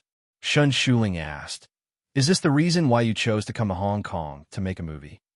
Liu Chun said that he wanted to be a catfish in the Xiangjiang film and television industry. The most direct way to express it was definitely the new movie he was going to shoot. Otherwise, it would just be empty talk. One of the reasons, Liu Chun nodded without hesitation and said confidently, "This movie of mine will be an innovative and thoughtful work." Needless to say, Liu Chun's personal image was tall, handsome, and full of masculinity. As he continued to achieve achievements and improve his status in the industry, he naturally had a confident temperament that made people believe in him and trust him. His confidence not only affected the people present, but it could also be felt by the audience through the screen. In Ah Kang's room, his sister screamed and hugged her brother's arm tightly. She shook it hard and said, "Liu Chun is so handsome. I hereby announce that from today onwards, I am a fan of Liu Chun." Ah Kang couldn't help rolling his eyes and feeling sour in his heart. Xiaowei liked Liu Chun, and his sister became a fan of Liu Chun. The charm of this mainland artist was too great. Although he had to admit that Liu Chun, who was sitting on the set and talking with confidence at this moment, was very handsome and outstanding. Among the younger generation of Hong Kong artists, there were not many who could be compared with him. Zhuang Dong was very unconvinced and couldn't help but say, "If I remember correctly, this is your first movie?" The implication was that he dared to boast about his first movie. Wasn't he afraid of being cut by the wind? Liu Chun smiled faintly and said, "I debuted last year, and my first album sold more than 3 million copies. The first TV series I created and starred in broke 3% of the domestic audience rating and exceeded 30% in South Korea." Zhuang Dong was speechless without the need for a heavy hammer to strike the drum. His first album sold triple platinum, and his first TV series broke 3% of the mainland audience rating. It was also a great success in South Korea. Such dazzling achievements were beyond Liu Gongxing's reach in the first few years of his debut. What qualifications did Zhuang Dong have to think that Liu Chun's first movie would not be good? Liu Chun took the opportunity to advertise his new film, "Welcome to my first film, a Chinese ghost story," at that time. Please give me more valuable comments. In fact, Liu Chun was quite wrong when he was bombarded on 3 men in entertainment this time, because before him, many domestic film and television companies had already gone to Hong Kong to prepare to shoot movies. These film and television companies were far more famous and powerful than the newly established Liu Chun's Hong Kong studio. As a result, it was the latter who was shot down. Although he vigorously fought back against those unfavorable comments on the show, Liu Chun still wanted to get back some money. Shen Shuling couldn't help laughing. Although it was normal for stars to advertise their records or movies on the show, it was rare for Liu Chun to do it so openly. However, this showed his frankness. Shen Shuling said with a smile, "When your new movie is released, I will definitely support you with a movie ticket." Liu Chun put his palms together to express his gratitude. "Thank you, Sister Shun. Can you take your husband with you?" Shen Shuling laughed heartily. She was really amused. The same laughter sounded in the audience, and the atmosphere in the studio became extraordinarily harmonious and the original sense of hostility disappeared. At this moment, when Three Men Entertainment was broadcast, Shun Shuling was sitting in the director's room and paying attention to the ratings of her latest episode of hosting. She saw her overjoyed look on the monitor, and a smile appeared on her face again. Now, in retrospect, there were still many things that could be discovered from Lu Chun, but unfortunately, the time was too short. Ring ring, the phone in the director's room suddenly rang, and a staff member immediately picked it up. He said a few words into the microphone, and then stretched out his right hand to Shun Shuling, spreading his 5 fingers. 5%. Even though she had many years of experience in hosting and was used to great storms, Shun Shuling's heart jumped fiercely. The staff member told her through gestures that the ratings of this episode of Three Men in Entertainment had reached 5%, far exceeding the normal average of about 3%. Absolutely successful. Chapter 481. Xiangjiang was one of the 3 major special administrative regions. Whether it was the area or the resident population, it was far inferior to the capital, but the population density was big, surpassing the latter. The economy was developed, trade was prosperous, and the media was abundant. There were 2 major wireless hegemons in the TV station alone, Xiangjiang Satellite TV and ATV, and many small and medium-sized cable TV stations, so the competition for program content was very fierce. Even a difference of 0.1% in the ratings could cause a difference of several places. Although Xiangjiang Satellite TV and ATV steadily occupied 2 out of 3 parts of the world, and the common market share of the 2 had never been less than 70%. In recent years, they had also been strongly challenged by Pearl TV and Hong Kong cable TV. Whether it was program resources or ratings, they had been eroded little by little. There was no need to mention the competition between Xiangjiang Satellite TV and ATV. The grudges between the 2 major TV stations could shoot a long TV series with hundreds of episodes. In terms of ratings, they had long been competing. The veteran ATV had not gained the upper hand in this confrontation between the giants in recent years. There were also many problems within ATV. The competition for resources between the channels was very fierce, and the internal friction was serious. As one of the trump card programs of the Variety Channel, the 3 in Entertainment was also facing a severe test. As a variety talk show broadcast during prime time, the average audience rating of the 3 in Entertainment was around 3%, but this figure was calculated based on the audience rating of 10 years. If it was shortened to the last 3 years, then it would fall to around 2%, sometimes even lower than 2%. This was undoubtedly a dangerous sign. Shun Shuling, who hosted the 3 in Entertainment, was well aware of this. She also tried her best to improve the quality of the content of the program. She did not want to end up being axed in the end. The market was extremely cruel, and ATV was also a charity home for the elderly. A group of newcomers were eyeing her covetously. Shun Shuling looked very impressive on the surface, but in fact, she had always been trembling with fear. It was precisely because of this that she boldly went against the opinions of the public and invited the recent hot topic, Lu Chun, on the 3 in Entertainment to discuss the new film support policies of the Hong Kong government. At that time, the program team, including many people in the station, thought that Lu Chun was a new artist who had just come from the mainland and had no popularity base in Xiangjiang. With his identity and status, he did not meet the requirements of the 3 in Entertainment. They were worried that he would be criticized by the audience and people in the circle. However, it turned out that Shun Shuling's risk was right. Maybe the audience in Xiangjiang was very interested in this handsome star from the mainland. Or maybe the competition brought about by the new movie support policy touched the sensitive points of many people. The ratings of the program actually rose steadily, and when it was near the end, it broke through 5%. 5%.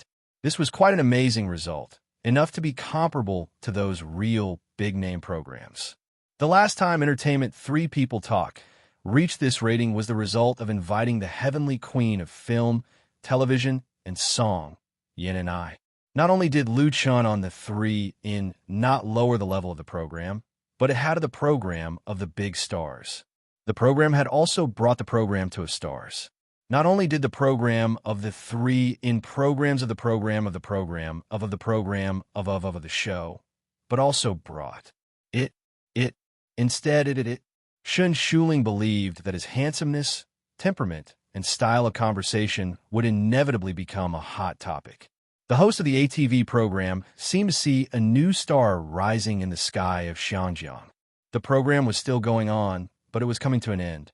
Shun Shuling said, "Actually, the first time I met Lu Chun was on a Hong Kong blog, and then someone forwarded the video to me. At that time, you were in a bar in Lan Kwai Fong, right?" Lu Chun nodded. "Yes, that was the first time I came to Xiangjiang. My friend recommended Lan Kwai Fong to me." Shun Shuling said with a smile, "Then you participated in the La Dolce Vita 97 singing competition and sang the song that everyone is familiar with, The Love of My Life. I heard that you wrote this song yourself. Is it for your girlfriend?" Lu Chun nodded. "Yes." The first part of the program was almost a debate session, and there were more disputes and conflicts. Now that it was almost the end, the atmosphere was relaxed, so it was time to talk about gossip. Shun Shuling controlled the rhythm of the conversation very well. Of course, he was also happy to cooperate. The only one who was not happy was probably the other guest, Zhuang Dong. Ever since he was hit by Lu Chen's several consecutive counterattacks, he was basically silent and no longer aggressive. Everyone's eyes were sharp. They had to admit that they lost the debate. If they continued to pester endlessly, they would only make a fool of themselves in front of the public and become a joke to their opponents. Shun Shuling obviously also noticed Zhuang Dong's predicament, so she changed to a relaxed topic. She turned to face the camera and said with a smile, "Many of our friends in front of the TV may not know, but Mr. Lu Chen's girlfriend is the domestic pop music queen, Miss Chun Fei. Moreover, Miss Chun Fei's two recent TV series have created miracles both at home and abroad. It must be noted that the screenwriter and male lead of these two TV series are both Lu Chun. Then Lu Chun, in your first movie, is the female lead still Miss Chun Fei?" This time, Lu Chun shook his head. "No, the female lead is a new actress from Xiangjiang. In addition to the male lead and the director of A Chinese Ghost Story, most of the other actors are from the same industry in Xiangjiang, including our partners. The new film support policy issued by the Xiangjiang government had restrictions. For example, in the movies submitted for review, local actors in Xiangjiang needed to account for more than 60%. This was a hard rule. However, the main reason why Chun Fei was not chosen for A Chinese Ghost Story was because of the schedule. Shun Shuling said, "Then we will wait and see and look forward to the screening of your movie. In addition, at the end of the program, can you respond to the audience's call and sing The Love of My Life again here?" She added, "I also like this song very much." Lu Chun was pleased. "Thank you. Of course, that's no problem." This was arranged in advance by the program team. It was not a sudden attack on Lu Chun. He had already expected it. Without the official release of the official version of The Love of My Life, only relying on a mobile phone video, had almost become Lu Chen's current label. This classic Cantonese song had helped him to integrate into the entertainment industry of Xiangjiang to a large extent. It had an influence among the young people of Xiangjiang and could be considered to have played the greatest role. Therefore, this episode of Entertainment Talk with Three People ended with Lu Chun playing the piano and singing The Love of My Life. After the program was officially broadcast, it caused a great response both inside and outside the circle of Xiangjiang. Chapter 482. November 25th, Tianda, Zodiac, Founding Day. Good for opening a business, seeking wealth, trading, traveling, moving, dating. The opening ceremony of Lu Chen's first film, A Chinese Ghost Story, was held in the famed temple of the Lion Rock Film and Television City. The famed temple of the Lion Rock Film and Television City was an old site. It was first built in the late Qing dynasty. Later, it was abandoned after two disasters. The ruins were overgrown with weeds, and it became a safe haven for wild foxes. In the early 1990s, when the Lion Rock Film and Television City began to build, the old site of the famed temple was included. The scene designer did not restore and rebuild it, but renovated it on the basis of the ruins, making it an excellent scene for shooting zombie and horror films. Many of the Xiangjiang zombie and ghost films that were popular in the 1990s were shot here. But now, due to the changes in the market, the popular themes in the past were no longer popular, and the utilization of the old side of the famed temple had decreased a lot. Therefore, it was easy for the studio to rent it at a low cost. There was a long table in front of the temple, which was used to worship gods. It was covered with red velvet, with a statue of Emperor Guan in the middle. On the left and right sides were incense burners, roast suckling pigs, fresh fruits, and so on. A camera was placed on the right side of the table, also covered with a red cloth, so that no one could see it. In the open space, a little further away, firecrackers were lit. Then, in the crackling sound, the crew members burned incense and worshipped the gods in turn, praying for a smooth shooting and the new film to be a hit. The ceremony of worshipping gods first originated in Hong Kong. People in Hong Kong believed in feng shui superstitions and liked to pray for good luck. The practice of worshipping gods and Buddha was very popular, and the film crew was no exception. There were many taboos. For example, the direction in which they prayed to the gods could not be wrong. At different times and different locations, everyone prayed to the gods in different directions. Roughly speaking, they had to pay attention to all directions. If they were to place it in the southwest instead of the south, there would be a difference of thousands of miles. Some of them even had to be accurate down to the latitude and longitude. It sounded incredible, but many Xiangjiang film crews had to invite experts to calculate before they started shooting, and they were not careless at all. Otherwise, if there were any twists and turns during the shooting process, they would inevitably suspect that they had encountered some bad luck. Luchin Studio had just been established, and its partner, Jiang Pictures, was not a top company in the industry. Therefore, the opening ceremony was not very big, but it was also very grand. Zhou Yi, the behind-the-scenes boss of Jiang Pictures, personally came to the scene. Of course, he accompanied his cousin, Nie Mingzhu, the heroine of a Chinese ghost story. Mrs. Jean also came, together with her two goddaughters, Ji Xiaodai and Li Xinyan. The two girls had arranged a small role in the film. Chen Wenxiang's daughter and Chen Si. Chen Xiao, Yi Chen Studio. After he graduated, Yi in Studio, Yi in AO, and Yi Chen, Yi in Yi in Studio, Chen Chen Chen Chen, Chen and Wen and Yi in Studio, Wu Wen Chen Chen Studio and Chen. Chen Yang Studio and Wen Chen Studio, Chen Chen Chen Chen Chen Studio, and Chen Yi and Chen Yi and Chen Chen Chen Yi and Chen. Chen Si played the role of Xiaoqing in a Chinese ghost story, a supporting female character with some weight. In fact, in the movie A Chinese Ghost Story, there were only 4 important characters, Ning Kaichun, Nie Xiaoqian, Yin Qixia, and the villain, Granny Tree Fairy. Basically, all the limelight was focused on them, especially the first 3. As the first supporting female character, Xiaoqing did not have many scenes in the movie, but both Chen Wenxiang and Chen Si were extremely satisfied. Other than Lu Chun, there were no other big-name actors in the movie. Ma Rongjin had long been outdated and reduced to being an extra, and most of the others were newcomers. Lu Chun himself had just made a name for himself in the film and television industry in Hong Kong, and he did not rely on the work itself. However, the investment of A Chinese Ghost Story was as high as 30 million yuan. Although it was not a top-notch production, it was precisely because there were no big names that there was no high salary. This large sum of money had to be invested in filming and post-production. It would be unfair if it did not produce a high-quality product. Chen Si was already extremely lucky compared to her peers to be able to get such an important supporting female role in a movie for the first time. She was standing at a very high starting point from the beginning. As long as A Chinese Ghost Story did not fail miserably after it was released, she would have valuable qualifications. Seniority represented status. After offering incense and worshipping the gods, Lu Chun, Zhou Yi, Wan Xiaoquan, and Ye Mingzhu worked together to remove the red veil on the camera. The crew members gathered around applauded in unison, and there were also media reporters taking photos. It was said that this procedure originated from the fear of scratching. The so-called scratching refer to the film in the early days of the film era, when the film and the camera was accidentally scratched by the parts inside during filming. Once scratching occurred, it would cause immeasurable losses to the crew.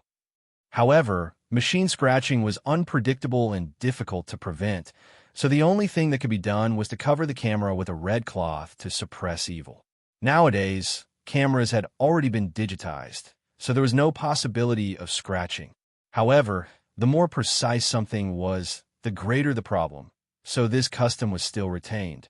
After the red cloth was removed, the opening ceremony of A Chinese Ghost Story was basically over. Finally, it was time for the representatives of the crew to be interviewed by the media. Most of the media reporters were invited by Jiayang Pictures. There were more than a dozen of them, both big and small. They were there to support and to promote the film. Every reporter was stuffed with red packets. If a film and television entertainment company wanted to gain a foothold in Hong Kong, they could not afford to offend the people in the media. Otherwise, they would scold them all day on TV and newspapers or make up some false rumors. Then, they would not be able to make money. Of course, it was impossible to please all the media. Jiayang Pictures was a well-known film and television production company, and its boss, Zhou Yi, was a businessman in Hong Kong. He did not lack connections in the relevant media. However, there was a portion of the media that came uninvited. These reporters were obviously very interested in Lu Chun, so after the opening ceremony ended, they immediately surrounded him and asked him questions. Mr. Lu Chun, are you going to use this film to change the structure of Hong Kong's film industry? Why do you have such confidence and certainty? If this film flops, what are you going to do? Return to the mainland? Mr. Lu Chun, as far as I know, none of the actors in this film are big names. May I ask? The reporters' questions were like a machine gun, and all of them were aggressive. Chun Wenxiang and Wan Xiaoquan, who were standing at the side, had their faces turned black on the spot. Zhou Yi was very shrewd, and there was a hint of displeasure in his eyes. Chapter 483. The entertainment reporters of Xiangjiang were the existences that the Xiangjiang entertainment circle loved and hated. They could praise an artist to the sky, but they could also easily pull them down from the sky. Many Xiangjiang celebrities had a kind of fear towards entertainment reporters.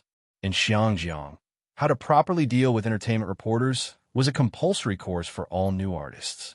If they failed this course, they would suffer sooner or later. There were many examples in the past that could prove it. As soon as the opening ceremony of A Chinese Ghost Story ended, Lu Chun was surrounded by these uninvited entertainment reporters. The questions were more tricky and even worse. This made people feel worried because Lu Chun was a star from the mainland. He had only debuted for a short time, so he definitely had not experienced such a scene. Once his youthful temperament flared up, the consequences would be unpredictable. With the nature of Xiangjiang's media, a small matter could be blown up into 10. They were not easy to deal with. Chen Wenxiang saw that the situation was not good and quickly gave Zhang Xiaofeng a look. He was ready to step forward to protect Lu Chun and separate him from the entertainment reporters to prevent Lu Chun from saying the wrong thing. However, Lu Chun did not panic at all. Even when he heard the obviously malicious questions, he still had a calm smile on his face, looking extremely calm. A few days ago at Xiangjiang Airport, Lu Chun had already seen a similar scene and had a direct understanding of Xiangjiang's paparazzi. He pondered for a moment and said to the microphone that was sent to his mouth, "There's no such thing as failure in my dictionary. I believe that this A Chinese Ghost Story will definitely be a success. As for whether it can change the pattern of Xiangjiang's movies, I don't dare to boast. Just as I said in ATV's Entertainment Trio, I want to be a catfish. A catfish is not a crocodile, and I don't have that big of an appetite. As for the quality of the movie, you are very welcome to go to the cinema to watch and evaluate it. You can leave your contact information here. Our studio will give you free tickets and premiere gifts." Lu Chun's answer could be said to be a combination of words and actions. He cleverly avoided the trap of the reporter's question, but he also fully demonstrated his confidence. In the end, he did not forget to give some benefits. Whether it was Chun Wenxiang or Zhou Yi, the heavy burden in their hearts was instantly lifted. Most of the time, Lu Chun's youth made people feel uneasy, but in reality, he had never disappointed them. There is no such thing as failure in my dictionary. This sentence was absolutely domineering.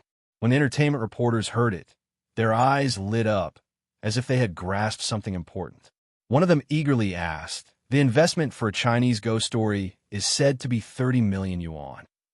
Although it's not considered a top-notch production, it's still considered very high. Since the investment is so high, why don't I see any stars in the movie? Is it because you can't get him, or is the pay all on your own, or is 30 million just a bluff?" Before the launch ceremony, Lu Chen's Hong Kong studio and Jiang Pictures announced the news related to a Chinese ghost story on their respective blogs, including the investment amount and the cast. The reporter questioned Lu Chen aggressively about the 30 million budget. Lu Chen took a deep look at him and asked, "May I ask which media are you from?" The other party replied proudly, "I'm a reporter from Polo Daily." Polo Daily? Lu Chen had an impression of this Hong Kong newspaper. He smiled faintly and said, "First of all, I'm acting in a Chinese ghost story for free, so there's no problem of me spending the budget on myself." A common method for stars to invest in movies or TV series was to sign a high salary for themselves. On the one hand, it was to increase their value, and on the other hand, it was also to increase the investment amount as a publicity point. For example, Lu Chen's real value was 10 million yuan, but it became 50 million yuan through left-handed publicity. Many star artists, including some big stars, did this, and investors were happy to cooperate. However, in the movie A Chinese Ghost Story, Lu Chen did the opposite. He did not take a penny, and his goal was to use more of the budget on pre-filming and post-production. Zero salary? The budget was used on filming and production. The expressions of the entertainment reporters present couldn't help but be a little strange. In the film and television industry, such a thing could not be said to be unique, but it was also a rare existence now. Nowadays, Hong Kong's movies either took the low-budget, vulgar path or were blockbusters with big stars. There were really very few people who could sink down and seriously produce a movie. Some of them had already been eliminated by the market. The young man in front of them really gave everyone a different feeling. The reporter from Polo Daily did not give up. He was rejected on the budget issue, so he suddenly changed the topic and pointed his spear at Ma Rongqing, who was standing next to him. "As far as I know, Mr. Ma Rongqing is a famous box office poison in the circle. Why did you invite him to play an important supporting role in this movie?" The nickname box office poison was obtained by Ma Rongqing in the later stage of his acting career. At that time, the movies he participated in were losing money, but it was maliciously imposed on him. In fact, at that time, Hong Kong's movies were going downhill. Ma Rongqing's type was relatively fixed, and the roles he was invited to play were basically the same. The theme itself was not good, and coupled with the environment, it was strange that he did not fail. However, after the nickname spread, Ma Rongqing's acting career was basically ruined. No one invited him to act in movies anymore, so his situation was getting worse and worse. He had to be reduced to working as a handyman in Lion Rock to make a living. In front of everyone, the reporter from Polo Daily opened Ma Rongqing's scar, which made Ma Rongqing's face suddenly turn red. He couldn't help clenching his fists. His knuckles turned white because of the excessive force, but he lowered his head. Because he couldn't do anything, whether to refute or fight back, he would only fall into the other party's trap. Ma Rongqing didn't want to lose this precious opportunity, so he could only silently endure the humiliation. Lu Chen noticed Ma Rongqing's expression, and his eyes flashed with an imperceptible sharpness. He said without hesitation, "I have never heard of box office poison. In my eyes, there are only good actors and bad actors, and Ma Rongqing is an excellent and dedicated actor. I believe that he will be able to play the important role of Yin Chi Xiaowell. This is why I invited him." Lu Chen's words were sonorous and powerful, with unshakable firmness. It was his strong support for Ma Rongqing. It was also a powerful counterattack to the reporter with ulterior motives. Ma Rongqing couldn't help but straighten his back and raise his head again. At this moment, his heart was filled with the feeling of a gentleman would die for a bosom friend. Chapter 484. Mainland star Lu Chen shoots new film for zero pay. Is it real or just hype? Lu Chun supports Ma Rongjin. Is salted fish about to make a comeback? Industry insiders assert that mainland actors are afraid of not acclimatizing to Hong Kong, and their prospects are worrying. Is it arrogance or confidence? Is an investment of 30 million yuan a waste of water? The box office poison of the past is shooting a new film today. On the second day after A Chinese Ghost Story officially started shooting, many media and entertainment pages in Xinjiang published relevant news. Other than a few paid news, most of the other newspapers and periodicals were full of doubts. Such a situation would basically not happen in the mainland. Xinjiang's territory was small, and the size of the market was limited. There were many media, and most of them only paid attention to Hong Kong news. There were not that many gossip news in the entertainment industry to hype. Therefore, Lu Chun, who had recently become the focus of attention, inevitably became the target of some media. The pressure of public opinion he faced was actually related to the mentality of many Hong Kong people. Many people in Xinjiang believe that the entry of mainland funds and enterprises would intensify competition and snatch the jobs of local people. Although Lu Chun threw out the catfish theory in 3 Entertainment Men Talk and dispelled the doubts of some people, the influence of the program was limited after all. He still needed to prove himself with more facts. For some of the Xinjiang media who were eager to see the world in chaos, Lu Chun had become the representative of the mainland film and television industry in Xinjiang. They were desperately trying to dig out topics from him. Among them, the fiercest was the Polo Daily.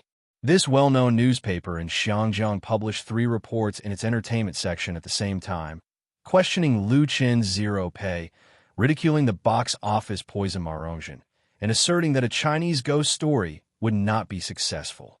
One of the articles listed the data seriously and quoted the analysis and comments of so-called industry experts. In the end, the conclusion was that the mainlanders represented by Lu Chun would not be able to gain a foothold in Xinjiang's entertainment industry for long. There were many criticisms and few praises. There were very few neutral people. The citizens of Xinjiang watched the liveliness, and to a large extent, it promoted A Chinese Ghost Story, which had just started shooting. The crew of A Chinese Ghost Story, who had already entered the shooting state, had no time to care about the outside world. They were busy working on the set of Lion Rock Film City, trying to finish shooting before the new year. Crack! Wan Shaoquan frowned, waved a loudspeaker in his hand, and said loudly, "What's wrong with the lighting here?" Adjust it immediately and reshoot. Wan Shaoquan, who picked up the microphone again, felt as if he had been given a new life. He had inexhaustible energy. His position in the crew was very special. He had the title of assistant director. In the future, his name would not appear at the beginning or the end of the movie that was broadcasted in the mainland, including the publicity. The reason was obvious. For at least 2 years, Wan Shaoquan would have to tuck his tail between his legs. The nominal director of A Chinese Ghost Story was Lu Chun, but in fact, the film was directed by Wan Shaoquan. It was nothing more than to avoid the policy. Because of this, Wan Shaoquan paid more attention to this movie than Lu Chun. Before the shooting started, he studied the script all night and discussed the plot and characters with Lu Chun. He put all his attention into it. Wan Shaoquan was good at shooting movies with costume themes. Many of his previous works had been successful at the box office and received good reviews. Moreover, he was known for his serious and meticulous work in the circle. Otherwise, Lu Chun would not have chosen him to direct his first movie. With Lu Chun's full support, enough funding, and away from the domestic right and wrong, Wan Shaoquan is very scary when he is serious. After a few days of shooting, the members of the crew have been convinced by the director from China, and there have been no troublesome incidents of overtly complying but covertly opposing. Of course, the participation of Jiang Pictures was indispensable during the shooting process. Today's scene was the scene where Ning Kai-chun met Nie Xiaoqian for the first time in Lanrua Temple. Lu Chun, who was dressed like a scholar, had a great change in temperament under the careful makeup of the makeup artist. Because of the mistakes in the lighting, the reshooting went smoothly. It was already past noon when the shooting was finished. Wan Shaoquan finally let go of the starving crew members and told them to quickly fill their stomachs. The stage manager's assistant brought over the incubator, which was filled with stacked lunchboxes. Although there were not many roles in a Chinese ghost story, the crew members who should not be missing were all there. Big and small people added up to nearly 100 people, so that the shooting progress could be ensured.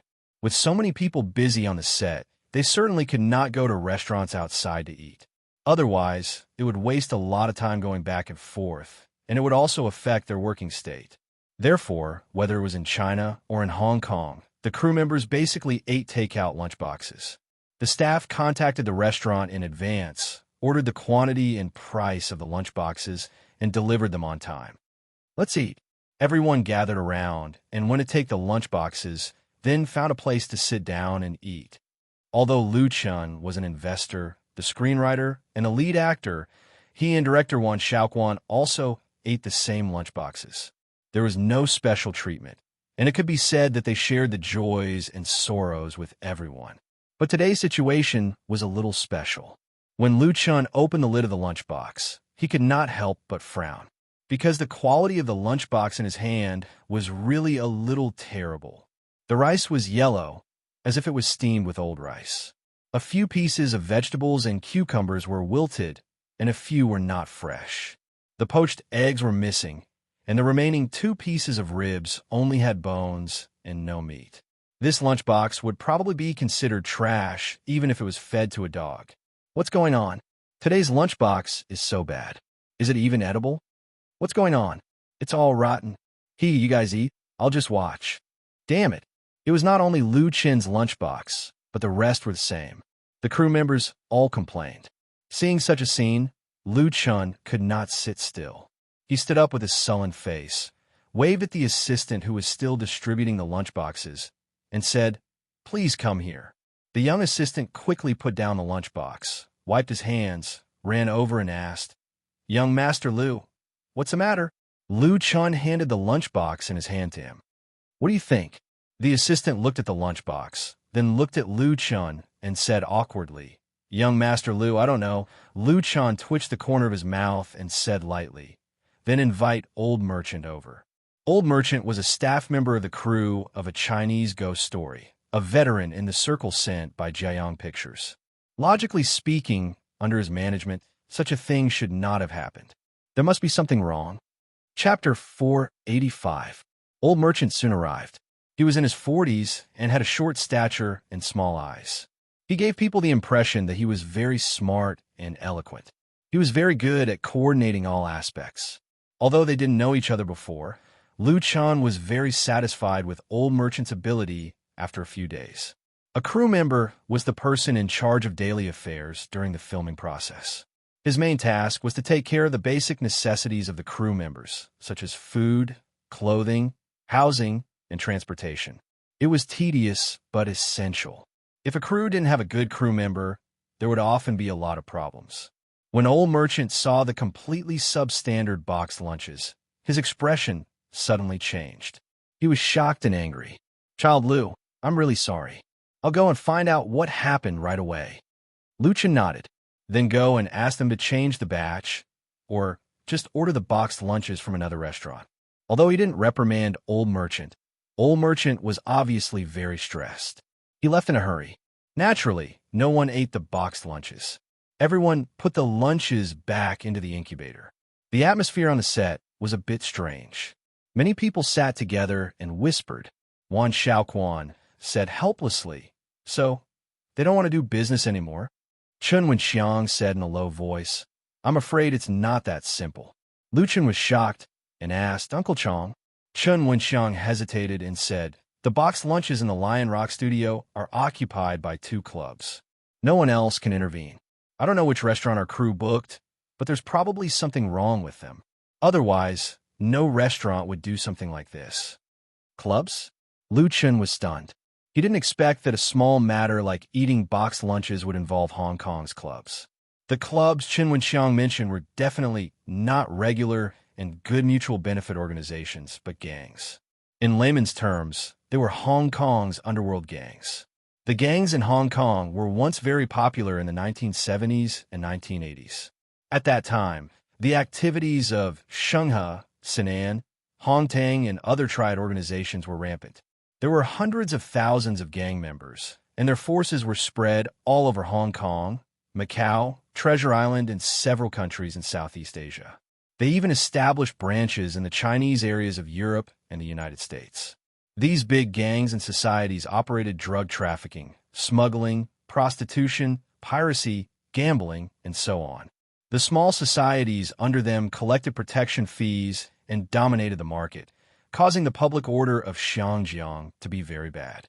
At that time in Xinjiang, even the rich and powerful felt insecure and had to bring bodyguards with them when they went out. Otherwise, they might be kidnapped and blackmailed by a few daring gangsters. On July 15, 1987, the long-accumulated conflict between the two gangs, Xian and Hongtang, broke out. Thousands of gang members from both sides fought on the streets of the prosperous areas of the new territories, resulting in the tragic result of 78 deaths and 154 serious injuries. There were countless minor injuries, and several innocent passers-by were killed by stray bullets. The bloody case of the new territories on July 15th shocked the whole of Hong Kong, causing the people to protest on the streets. It also prompted the Xinjiang government to finally make up their minds to solve this cancer, and specially applied for help from the troops stationed in Hong Kong. In March 1988, in the crackdown carried out by the Xinjiang government, many triad organizations that had been rampant in Hong Kong for decades were uprooted. A large number of backbone members were either killed on the spot or arrested and imprisoned, which made countless people in Xinjiang applaud. At this point, the public order of Xinjiang had been fundamentally improved.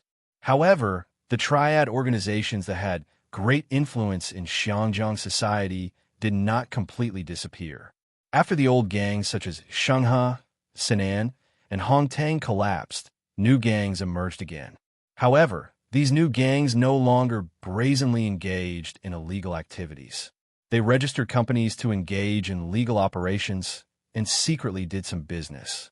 The members of the gangs no longer easily wielded knives and guns, and the means of making money were more hidden. They even hired lawyers as legal consultants. This kind of new gang was even more difficult to deal with. Dealing with them was undoubtedly a very troublesome thing, and the gangs in Xinjiang had deep entanglements with the entertainment industry. Many film and television entertainment companies had the background and power of gangs in the past. Although they were basically washed clean, they were still secretly connected. In just a few minutes, Old Merchant came back with 3 people. Old Merchant's face was very ugly. He introduced to Lu Chun. Young Master Lu, this is Manager Jiang of Honghua Restaurant Management Limited. Our crew's lunchbox is ordered through Honghua Restaurant. Manager Jiang and the others have something to talk to us about. This Manager Jiang of Honghua Restaurant was a middle-aged man with the head of a mouse and the eyes of a mouse. His hair was thickly oiled, and he was worried that even flies would not be able to stand on it. He was wearing a suit and a tie, and he also wore a pair of nondescript gold-rimmed glasses, giving people the impression that he was wretched. Young Master Lu, hello. Manager Jiang nodded and bowed to greet Lu Chun, opening his mouth to reveal a mouthful of gold teeth. Following behind him were 2 burly men. Their faces were expressionless, and their bare arms were covered with dark green tattoos. Their bulging muscles made them look like they were very powerful. Lu Chun immediately understood when he saw this posture. He nodded and lightly said, "Okay, let's talk somewhere else." It was definitely not okay here. The surrounding crew members were all watching, and many people's eyes were full of doubt. The place chosen for the conversation was a meditation room in the temple, which was also used as the crew's temporary office. After sitting down, Lu Chun went straight to the point and asked, "Manager Jiang, can you explain what happened to our crew's lunchbox today? Did we not pay the fees that we owed you?"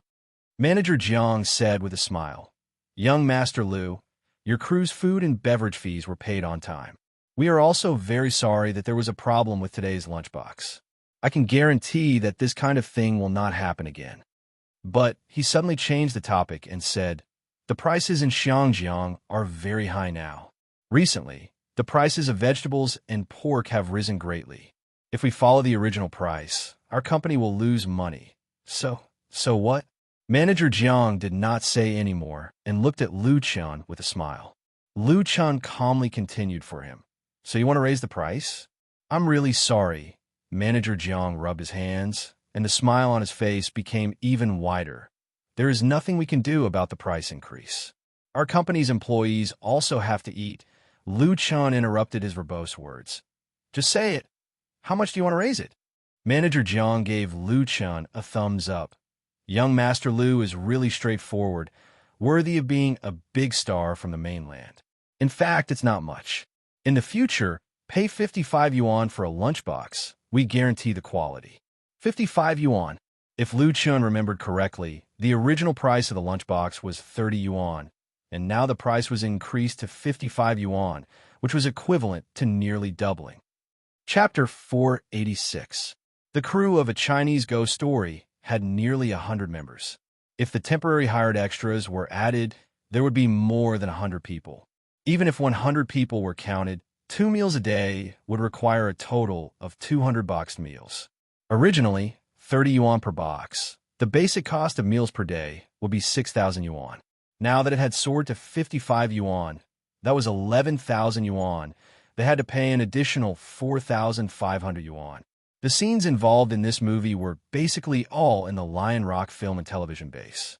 In the case of no outdoor shooting, the crew would need to stay for at least a month, which meant that they had to pay an extra 100,000 to 200,000 yuan. Honghua Restaurant was really black-hearted. According to the box meals from yesterday, it was at most 15 yuan in the mainland. If the quantity was large, they could still get a discount. Their profit itself was already very good. The prices in Xiangjiang were high, but not to this extent. Wan Xiaoquan, who was sitting next to Lu Chun, couldn't stand it anymore. You guys are... Before he finished speaking, he was stopped by Lu Chun. Lu Chun's expression didn't change. He nodded and said, if you can guarantee the quality of the food, then we can accept the price of 55 yuan, but we won't pay for this batch of box meals at noon. Manager Jiang obviously didn't expect Lu Chun to be so easy to talk to. He asked for an exorbitant price, but Lu Chun actually agreed so easily. Even with his cunning, he couldn't help but be stunned. Really? Lu Chun hooked his finger and knocked on the table, saying lightly, I'm not kidding. That's good. Manager Jiang suddenly showed a proud smile. His eyes flashed a touch of greed, and he continued to say, in addition, the boxed meals are boxed meals, and the delivery will cost more. Was Honghua crazy? Even Chun Wenxiang looked angry. Manager Jiang, this is against the rules, isn't it? Clubs also had their own rules, especially the whitewashing clubs. Even if they were to bully others, they still had to follow the rules. Otherwise, if they caused public anger, they would be the unlucky ones. Previously, Manager Jiang asked for an exorbitant price. He nearly doubled the price of the boxed meals, and Lu Chun agreed. Now, he actually wanted to pay for the delivery. It was simply a naked extortion. There was something wrong with the smell inside. Manager Jiang glanced at Chun Wenxiang meaningfully and said, Brother Chong, rules are set by people. Don't you know that in this circle? That's the rule in our company now. He looked at Lu Chun as if he was looking at a fat sheep. Young Master Lu, you are a big star who makes a lot of money every day. If you come to Xiangjiang to shoot a movie, you will definitely make a lot of money. You don't need our hard-earned money, do you? Lu Chun smiled, but there was no smile in his eyes. I don't like trouble. If I can solve the problem with money, then I don't mind spending some money to avoid disaster. But this doesn't mean that I'm afraid of trouble. Since your company doesn't have the sincerity to cooperate, then you don't need to send boxed meals anymore. I believe that our crew won't be starving because of this. To be honest, the main reason why Lu Chun chose to start his film career in Xiangjiang was because of a new film support policy issued by the Xiangjiang government. With this policy, he could easily enter the domestic film market, and he could also establish a foothold in Xiangjiang and radiate to Treasure Island, Australia, and Southeast Asian countries. The benefits were self-evident. However, shortcuts were not easy to take. Lu Chun really didn't consider the gangs and clubs in Xiangjiang at that time, because there was basically no such problem in domestic movies or TV series.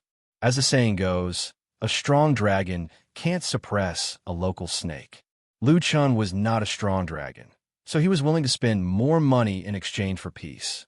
As long as a Chinese ghost story was successfully filmed and released, how much he spent would naturally be earned back. However, the other party's greed and shamelessness were far beyond Lu Qin's expectations. They were insatiable, which made his patience completely disappear. Without Butcher Zhang, did they have to eat pigs with hair? Nonsense. Hearing Lu Qin's resolute refusal, and his attitude turned 180 degrees, Manager Zhang's smile suddenly froze on his face, and he looked quite ridiculous. Lu Qin didn't give him a chance to speak. He got up and said, "Uncle Chang, see the guest out." So ruthless, Manager Jiang was furious. A strong man who had been standing behind him immediately stepped forward, raised his hand, and pointed at Lu Qin and shouted, "How can you talk to our manager, Jiang? Don't be so shameless." Gangs and clubs were gangs and clubs. The factor of violence had long been hidden in their blood. Moreover, it was impossible to do this kind of monopoly business without strong power. The people brought by Manager Jiang were actually thugs. If everyone was good, they would naturally be decorations. But now that it was time to turn hostile, they had to show their strength. The hairy arms were black and thick, and the fingers with long radishes were about to poke Lu Qin's face. The stern rebuke was 100% deterrent for ordinary people. However, Lu Qin wasn't an ordinary person, and he wasn't alone. There was no need for Lu Qin to respond. Wang Yong, who was originally sitting beside Lu Qin, suddenly made a move. He grabbed the opponent's finger with lightning speed and pulled it up. Ah! The burly man involuntarily let out a blood-curdling scream, startling everyone present. Under the severe pain, he instinctively raised his leg and wanted to kick Wang Yong, but Wang Yong's right foot kicked his knee first, causing him to suddenly lose his balance and heavily fall to the ground. This was the result of Wang Yong being lenient. If it was a life-and-death fight, the finger bones and patella would have been broken into several pieces. Wang Yong let go of his hand and stared at the other thug who was ready to make a move. No one doubted that if this guy made any unusual moves, he would inevitably suffer from Wang Yong's thunderous counterattack. Manager Jiang was also scared. After a while, he came back to his senses, gritted his teeth, and said, "Okay, business can't be done, but benevolence and righteousness still exist. Let's wait and see." These two sentences were a bit incoherent, but no one thought it was funny. The people from Honghua restaurant left dejectedly. Wan Xiaoquan, Chun Wenxiang, and the others didn't feel happy at all. Everyone knew that the real trouble was yet to come. The other party wouldn't let it go so easily. Lu Qin looked at Old Merchant and said, "When we first negotiated the cooperation, Jiang Pictures had a guarantee. Now that something like this has happened, I want to know what your boss thinks." Compared to Lu Qin's studio, Jiang Pictures was the local bully. Using the local bully to deal with the local bully was naturally the best choice. Lu Qin wasn't afraid of trouble, and he wouldn't easily take everything on himself. Otherwise, what was the point of having a partner? Under his intense gaze, Old Merchant felt a lot of pressure. Fine beads of sweat appeared on his forehead. "Young Master Lu, Jiang Pictures will give you an explanation." Lu Qin nodded and said, "That's for the best." However, in his heart, he didn't think that Jiang Pictures would succeed. It was impossible for Honghua to not know about the existence of Jiang Pictures. Manager Jiang was here to slap them in the face. Let's wait and see. Chapter 487. After driving away Honghua's people, the hundreds of people in the crew of a Chinese ghost story still had to eat. This problem was easy to solve. Lu Qin asked Chun Wenxiang to drive to the nearest restaurant to buy lunchboxes. Honghua Catering couldn't monopolize all the big and small restaurants around Lion Rock Mountain. Could it? He gathered the crew members and gave them a brief explanation, asking them to overcome their difficulties for the time being. Of course, the crew members expressed their understanding. Even if many of them were muttering in their hearts, they all supported Lu Qin, the real boss, on the surface. It was not a big deal to eat late. They wouldn't die even if they skipped a meal. By the time Qin Wenxiang came back with the lunchboxes and everyone finished eating, it was already 2 p.m. The crew of a Chinese ghost story was not large. Most of the staff were sent by Jiayong Pictures. The news spread quickly inside, so everyone basically knew what had happened. This made the people in the crew a little anxious. As a result, the shooting in the afternoon went wrong frequently. Wan Xiaoquan didn't know how many NGs he had made, which made him annoyed and his voice a lot rougher. Seeing this situation, Lu Chan decisively called a day and asked everyone to go back to rest early. In order to calm people down, he also asked Chen Wenxiang to pay the crew a meal fee. The amount was not much, but it was considered a dinner fee because the crew originally provided 2 meals for lunch and dinner. At the end of the day, Chen Wenxiang was careful and sent 2 more people to stay on the set to ensure safety. This was the trouble of offending gangs. If the other party played tricks on the set, it was possible that all the previous work of the crew would be wasted. After returning, Lu Chan gathered several important members of the studio together and discussed countermeasures at the same time of dinner. In this regard, the most experienced person was definitely Chen Wenxiang. He said, "I just called my friend to confirm it. The backer of Honghua Catering is Shengyi Hall." At the end of the 80s, the triad organizations in Xiangjiang were severely attacked by the government. The 3 major gangs, Shenghua, Sinan, and Hongtang, collapsed. However, Centipede died, but did not die, and many new gangs were re-established on the basis of the 3 gangs. Shengyi Hall was one of them. The Jiang family that established and controlled Shengyi Hall was quite famous in Xiangjiang. On the surface, the businesses they operated involved real estate, finance, import and export trade, catering, and so on. The eldest of the Jiang family was called Jiang Tai. He was shrewd and valiant, and his business methods were rather ruthless. He married 5 wives and had more than 10 children. Among them, his 5 sons were known as the 5 Tigers in the Victory Hall. The general manager of Honghua Restaurant was Jiang Tai's 3rd son, Jiang Chenghua. In the industry, Jiang Chenghua's reputation was quite good, so Chen Wenxiang was very puzzled by Honghua Restaurant's tricks against the crew of a Chinese ghost story, because it was against the rules. "I've already asked a friend in the industry to investigate and see what's going on." Chen Wenxiang continued, "We have no grudge against Jiang Chenghua. If Jiang Pictures is not in trouble, then someone is trying to deal with us through Jiang Chenghua." Chen Wenxiang first suspected Jiayong Pictures when something like this happened. He didn't know Jiang Chenghua at all, and he had never offended the Jiang family. Needless to say, Lu Chun had only been in Xiangjiang for a few days. Jiang Chenghua couldn't suddenly go crazy and cause trouble for them for no reason. As for Jiayong Pictures, it was hard to say. The history of Jiayong Pictures could be traced back to the 1980s. At that time, the gangs in Xiangjiang were very powerful, and they had a great influence on the film and television entertainment industry. If a film and television entertainment company did not have the background or relationship with a gang, it would be impossible for it to survive. At this point, who could guarantee that there weren't any old grudges left behind? In addition, there was Zhou Yi, the behind-the-scenes boss of Jiayong Pictures. He had been doing business in Xiangjiang for so many years, and he was so smart that he must have offended a lot of people. All of these could cause trouble for the crew. Wan Xiaoquan frowned and asked, "Then what should we do?"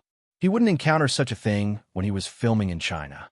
What happened today made him feel very bad. He originally wanted to shoot the movie seriously, but he didn't expect that there would be new problems as soon as they started. Lu Chan said, "I've already asked Jiayong Pictures to give us an explanation. Our shooting plan should not be changed for the time being. Tomorrow's lunchbox will be bought by Brother Zhang outside. It won't be troublesome if there are people in cars."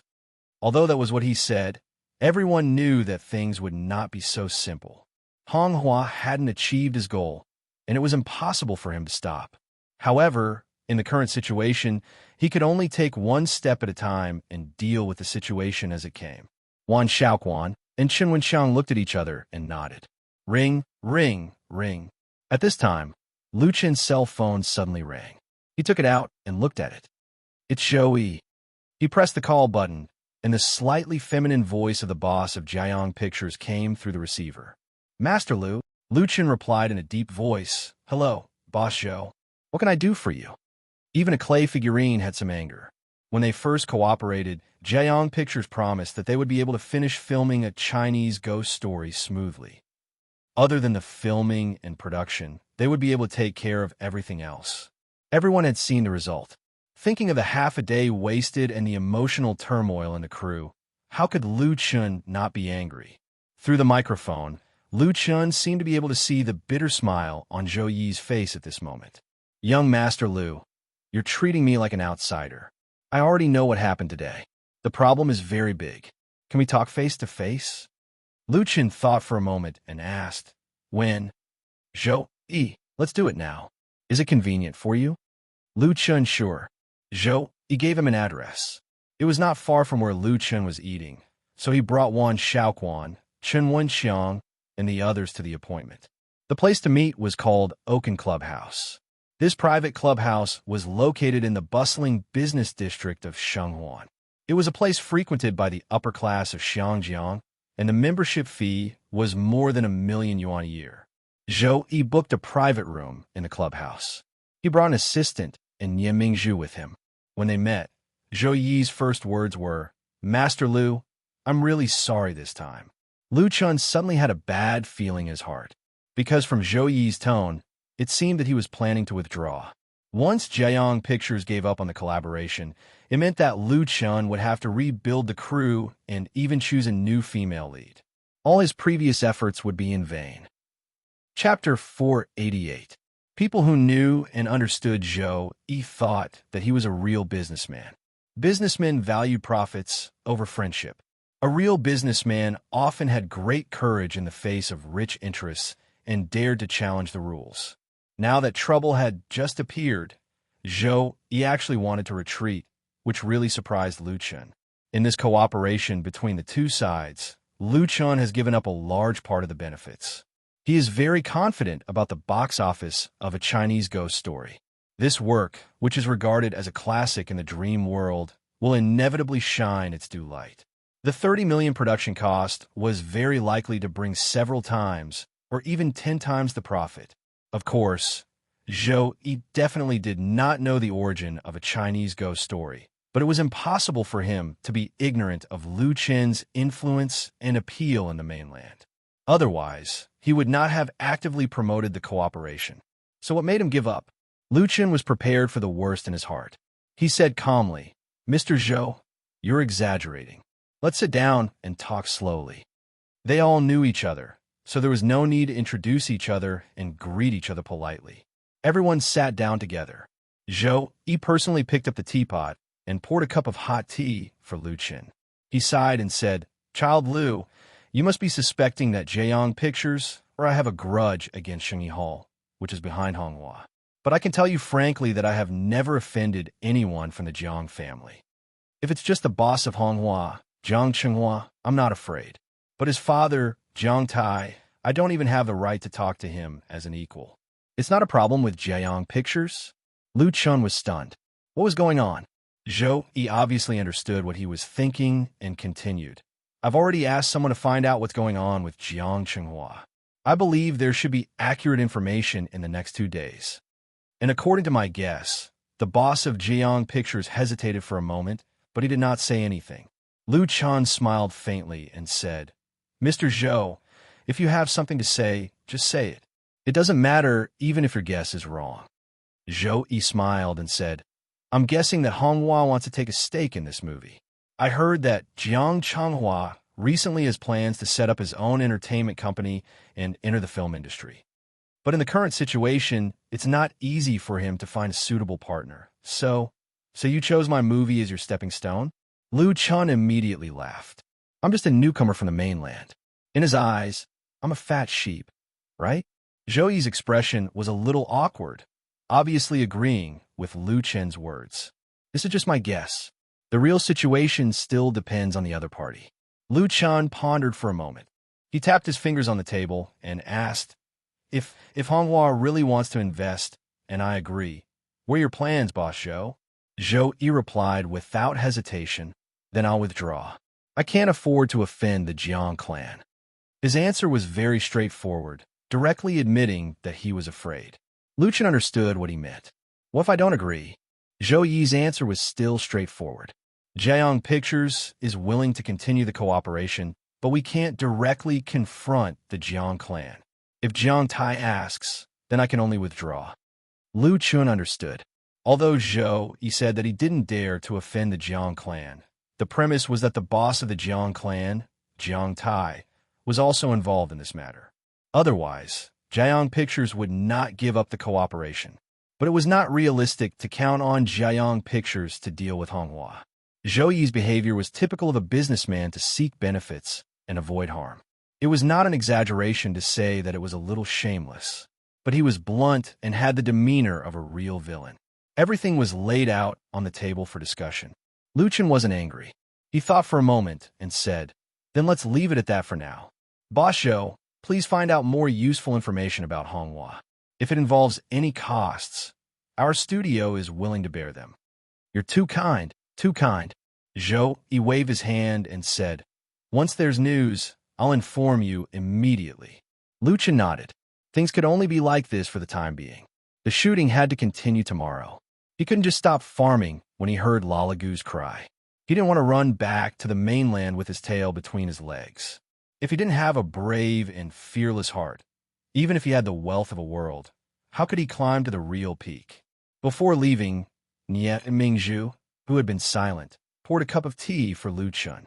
She said to Lu Chun, "I like this script very much, and I like the role of Nie Xiaoqian very much. Thank you for giving me this opportunity. I hope we can continue to work together happily." Lu Chun didn't quite understand Nie Mingzhu's attitude, but he accepted her kindness. After leaving Oaken Club, Wan Xiaoquan expressed his dissatisfaction with Zhou Yi in the car. "This person is too cunning and unreliable. Do we really want to continue working with him?" Lu Chun explained, "If we give up working with Jiang Pictures now, things will become more troublesome. First, we have to figure out Honghua's real intentions, and then we'll make plans." It was good that Zhou Yi had made things clear. When the time came, Lu Chun would be justified in kicking them out. Most importantly, in the conversation just now, Lu Chun felt that Zhou Yi had a trump card. He wasn't afraid of the Jiang family as he had said, and it seemed more like he was testing Lu Chun's attitude. As a result, the next day, something happened at the famed Temple film set in Lion Rock Studio. Someone had thrown 2 dead cats into the set, and they were unlucky black cats. The necks of the cats were broken. They must have been thrown in secretly in the early hours of the morning. Wan Yong said to Lu Chun, who had just arrived at the set, "I asked Xiao Chun to take care of it. I didn't tell anyone else." This was purely a disgusting method. The other party didn't steal or rob, but deliberately did something to disgust people. It was useless to call the police. The Xiangjiang police wouldn't take such a small matter seriously. Moreover, after calling the police, it would be easy for the paparazzi to take photos and put them on the media. It would only have a greater impact on the crew. Lu Chun listened to Chun Wenxiang's advice and asked him to secretly control the news and not spread it. Lu Chun was very glad that he had arranged for 2 more people to be stationed at the set last night. Otherwise, if there were loopholes in the management, it would be easy for the other party to take advantage of them, and they might cause even more damage. However, what he didn't expect was that before noon, the news of the dead cats being thrown on the set had spread among the crew. Everyone had a strange look on their faces, and many of the crew members were absent-minded. The shooting process was also not smooth. In the afternoon, someone proposed to quit the crew. Chapter 489. The composition of a regular film crew was quite complicated. In addition to the actors, there were also producers, production directors, producers, planners, art directors, cinematographers, and so on. In addition, there were stage managers, makeup artists, art designers, lighting artists, and prop masters together with the financial assistants. The number of people could easily exceed 100, and even a few hundred was common. The crew of A Chinese Ghost Story was relatively small. Because there were not many characters in the film, the number of actors was relatively small. However, the necessary people could not be missing. Apart from the dozen or so members of Lu Chun's studio, most of the crew members were sent by Jiang Pictures. Some of them were temporarily hired by the latter and did not belong to Jiang Pictures. This was very normal. Otherwise, with the scale and strength of Jiang Pictures, It would be impossible to support so many people. Even large film companies would pay attention to the number of employees. In the film and television industry, there were specialized agencies to solve this problem. Once a film company needed people for a new project, whether it was actors, scriptwriters, cameramen, recording artists, or even directors, they could be hired through an agency. This saved money to a great extent. There were 5 people who suddenly proposed to quit the crew. They were all assistants and handymen in the logistics department. They were not important people, and the crew could still operate without them. However, this was undoubtedly a dangerous signal. The dead cat incident on the set had caused the hearts of the crew of a Chinese ghost story to become very unstable. The filming plan was facing a serious situation, but it was not over yet. In the afternoon, the car that the crew had parked in the parking lot of the film and television city had its tires punctured, and all 4 tires were punctured. Zhang Xiaofeng had brought people to buy lunchboxes in this car yesterday and at noon. The intention of the saboteur was very obvious. Call the police, Lu Chan said to Chen Wenxiang. Complain to the Film and Television City's Management Committee again. Lu Chun could still tolerate the dead cat being thrown at the set in the morning, but now he could not take it anymore. He knew very well that neither calling the police nor complaining would solve the problem. Even if the troublemakers were caught, the punishment would not be severe. They would be released after a few days in jail, and they could continue to cause damage. Moreover, it was still unknown whether they could find the culprit. This was not a criminal case. As long as Honghua's side continued to harass them, it would be enough to make the entire production team restless. They would not be able to focus on filming. The most disgusting thing about these gangs was that they could still achieve their goals without resorting to violent means of killing. In the face of such trouble, if the crew did not have strong enough connections, they would have no choice but to submit, pay protection fees, or share the profits to avoid the disaster. Lu Chun had also thought of spending money to avoid disaster, but the other party wanted a foot after taking an inch. Things definitely wouldn't end well. Calling the police and filing a complaint was to show that he would never bow down. Chen Wenxiang nodded. I'll deal with it right away, but he hesitated for a moment before saying, but without direct evidence, we'd better not accuse Honghua. Even if you use your toes to think, everyone could figure out that this was done by Honghua. However, knowing was one thing. Pointing it out to the police and the management of the film studio was another.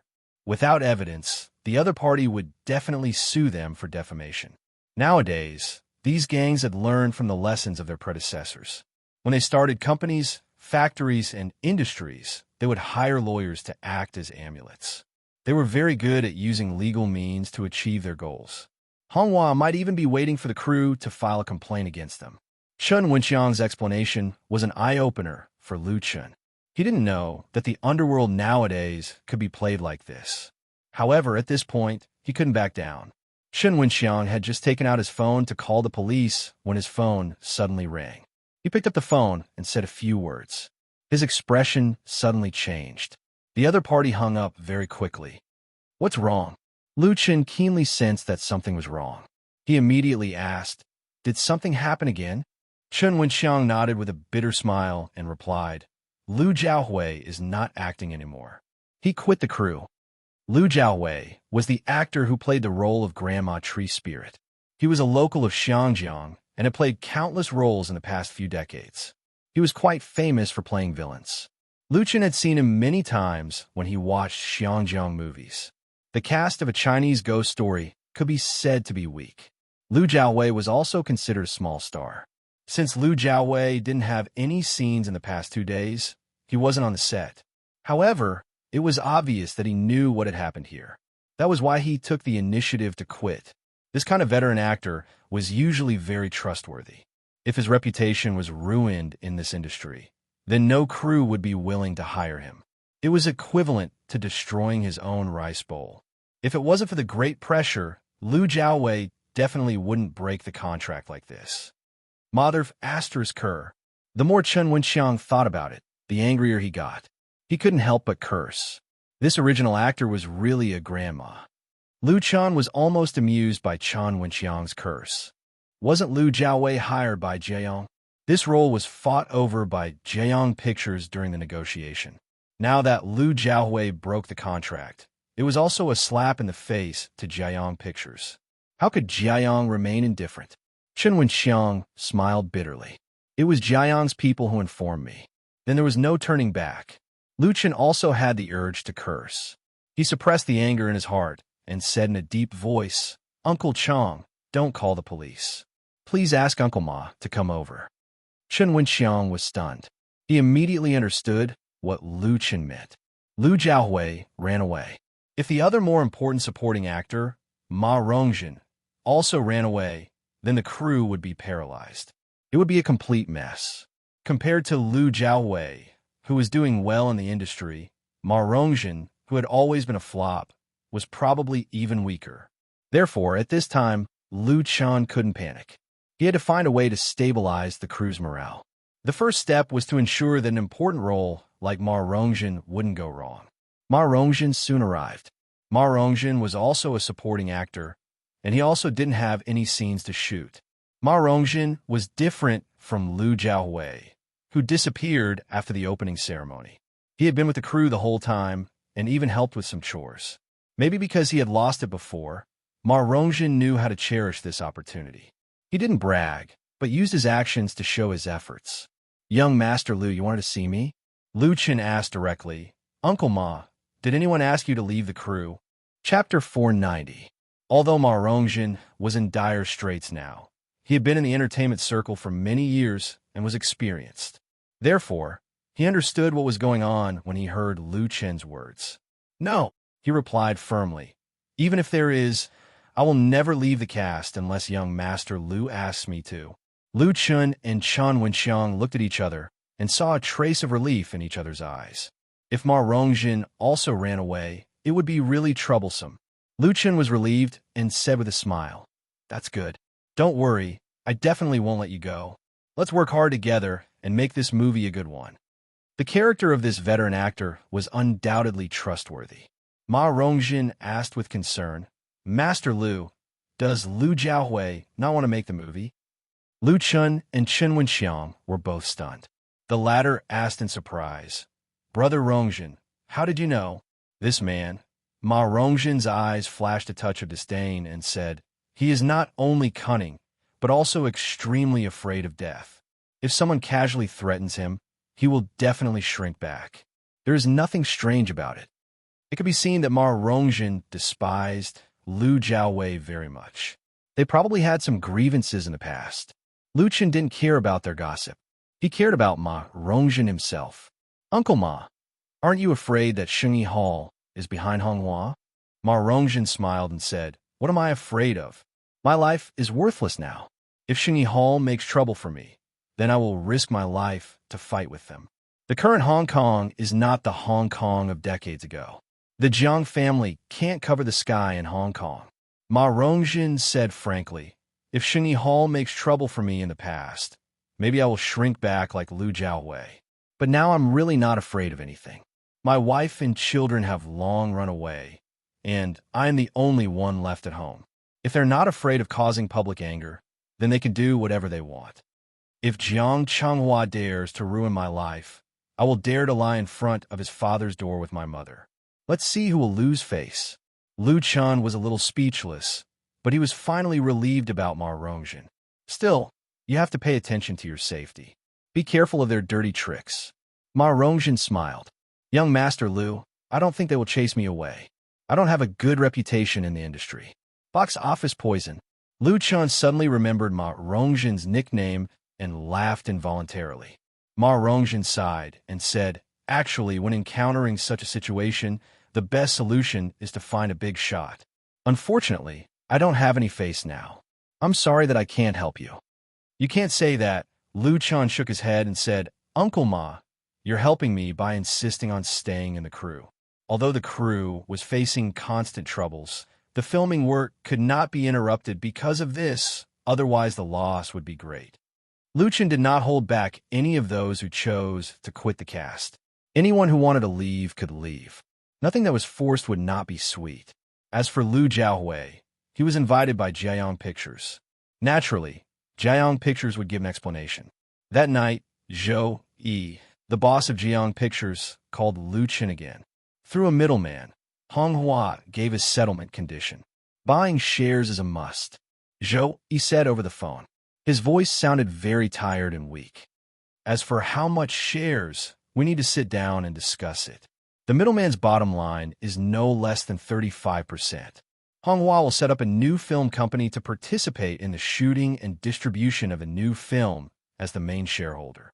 They wanted at least 35% of the film shares. The last bit of hope in Lu Chen's heart was gone. These gangs and societies were so greedy that giving them even 1% wasn't a good idea. But he still listened to Zhou patiently. In addition, Hong Hua suggested that they choose someone to be the director and producer. The male and female leads can remain the same. Well, Lu Chen could not listen to it anymore. The most important members of a film crew would always be the director and producer. Sometimes the two might be one, but most of the time, they jointly controlled the fate of the film. Hong Hua not only wanted to buy shares, but also wanted to take away the director and producer. It was equivalent to controlling the life and death of a Chinese ghost story in their own hands. How could Lu Chen agree? Boss Zhou, you don't have to say anymore. I will not agree to any of their conditions. If they insist on making trouble, then I can only accompany them to the end. Lu Chen's answer was resolute, with unshakable determination and confidence. That was never to bow down. Zhou, he was not surprised. If it were him, he would rather break up the business than agree to such bad conditions. That was equivalent to directly kneeling on the ground. After thinking for a moment, he still said his guess. Young Master Lu, I think their ultimate goal is not to ask for shares, but to drive you away from Xinjiang. Zhou, he put himself in Hong Hua's shoes. If he was interested in the movie A Chinese Ghost Story and wanted to take it by force, the time to choose to make trouble was not now. The best time was when the filming was halfway through. At that time, Lu Chen had invested a large amount of money. If he withdrew, the loss would be great, and he might give in. Now that he had just started, he wanted to buy shares in the director and producer. Did he really think others were idiots? Therefore, Zhou, he suspected that Hong Hua's purpose was to drive Lu Chen away. Lu Chen felt that Zhou Yi's guess was very reasonable, but he was very puzzled. What good will it do for Hong Hua if I leave? Lu Chen came to Xinjiang to shoot a movie, so there should be no conflict with Hong Hua, who is currently in the food and beverage business. Moreover, he had previously ordered box lunches from the latter to do business. Zhou Yi said, I don't know, but I know that Jiang Changhua is a very smart person.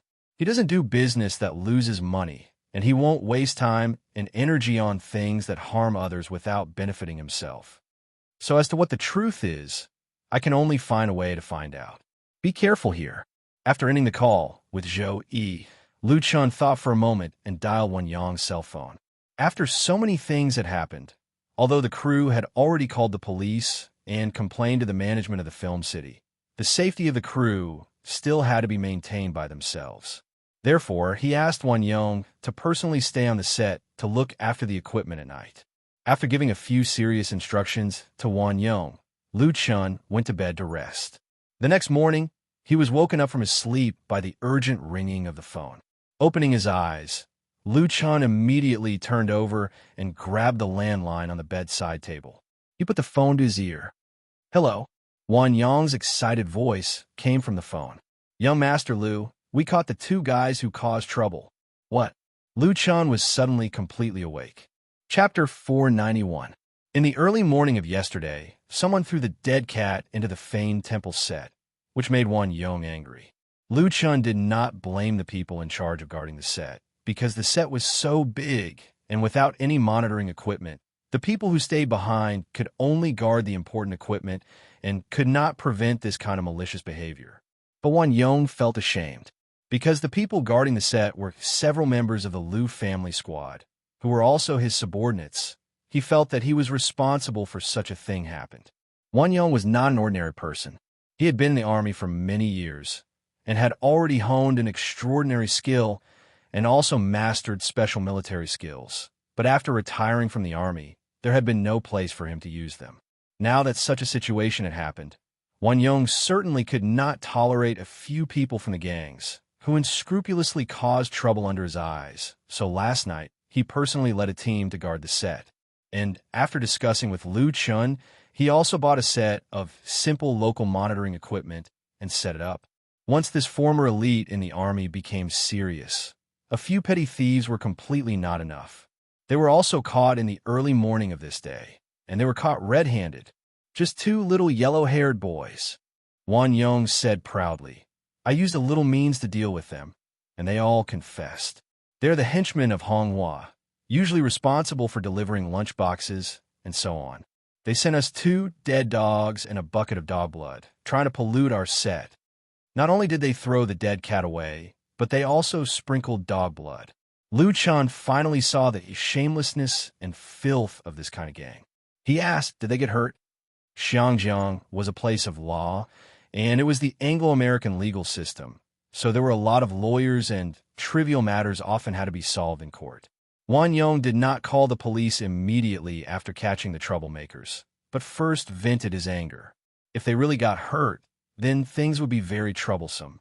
At that time, Honghua would definitely use this as a pretext, and the crew would become unreasonable. Wan Yong smiled and said, don't worry about my methods.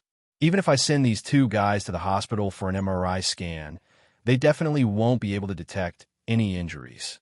Originally, I had prepared more than 10 methods, but in the end, before I even finished 2 of them, they already confessed everything with snot and tears on their faces. Lu Chen didn't know whether to laugh or cry because it sounded like Wan Yong wasn't satisfied. He said, you've done a good job. I'll come over now and call the police when I arrive. If he was present when the police arrived, he should be able to put some pressure on them. After thinking about it, Lu Chen gave Zhou Yi a call. In the end, it was Zhou Yi's assistant who picked up the phone, saying that the boss was still resting. Lu Chen did not mind and informed the other party about the situation at the set. Then, he hurriedly washed up and contacted Chen Wenxiang to rush to Lion Rock together. Chen Wenxiang was very happy when he found out that the culprit had been caught red-handed. He said that he had finally gotten his revenge. He believed that this time, Honghua's side would have to suffer a little in the lawsuit and reduce the pressure on the production team.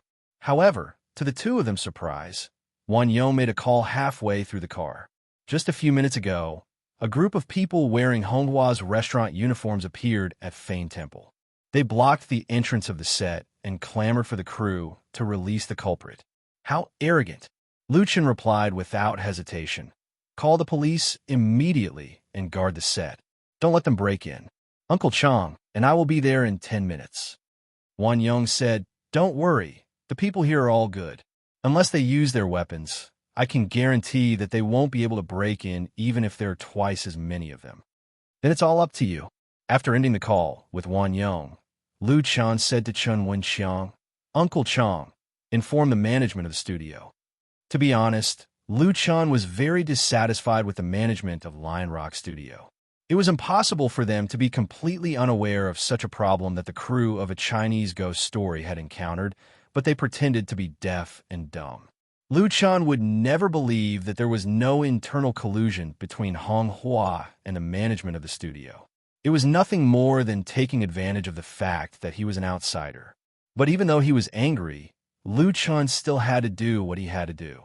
No matter what the management's reaction was, he had to clearly express his attitude. The Mercedes-Benz MPV carrying the 2 of them sped up. Zhang Xiaofeng displayed his driving skills without saying a word. The distance that would normally have taken 10 minutes to complete took only 5 minutes to reach the destination. After parking the car in the parking lot, the 3 of them hurried to the set.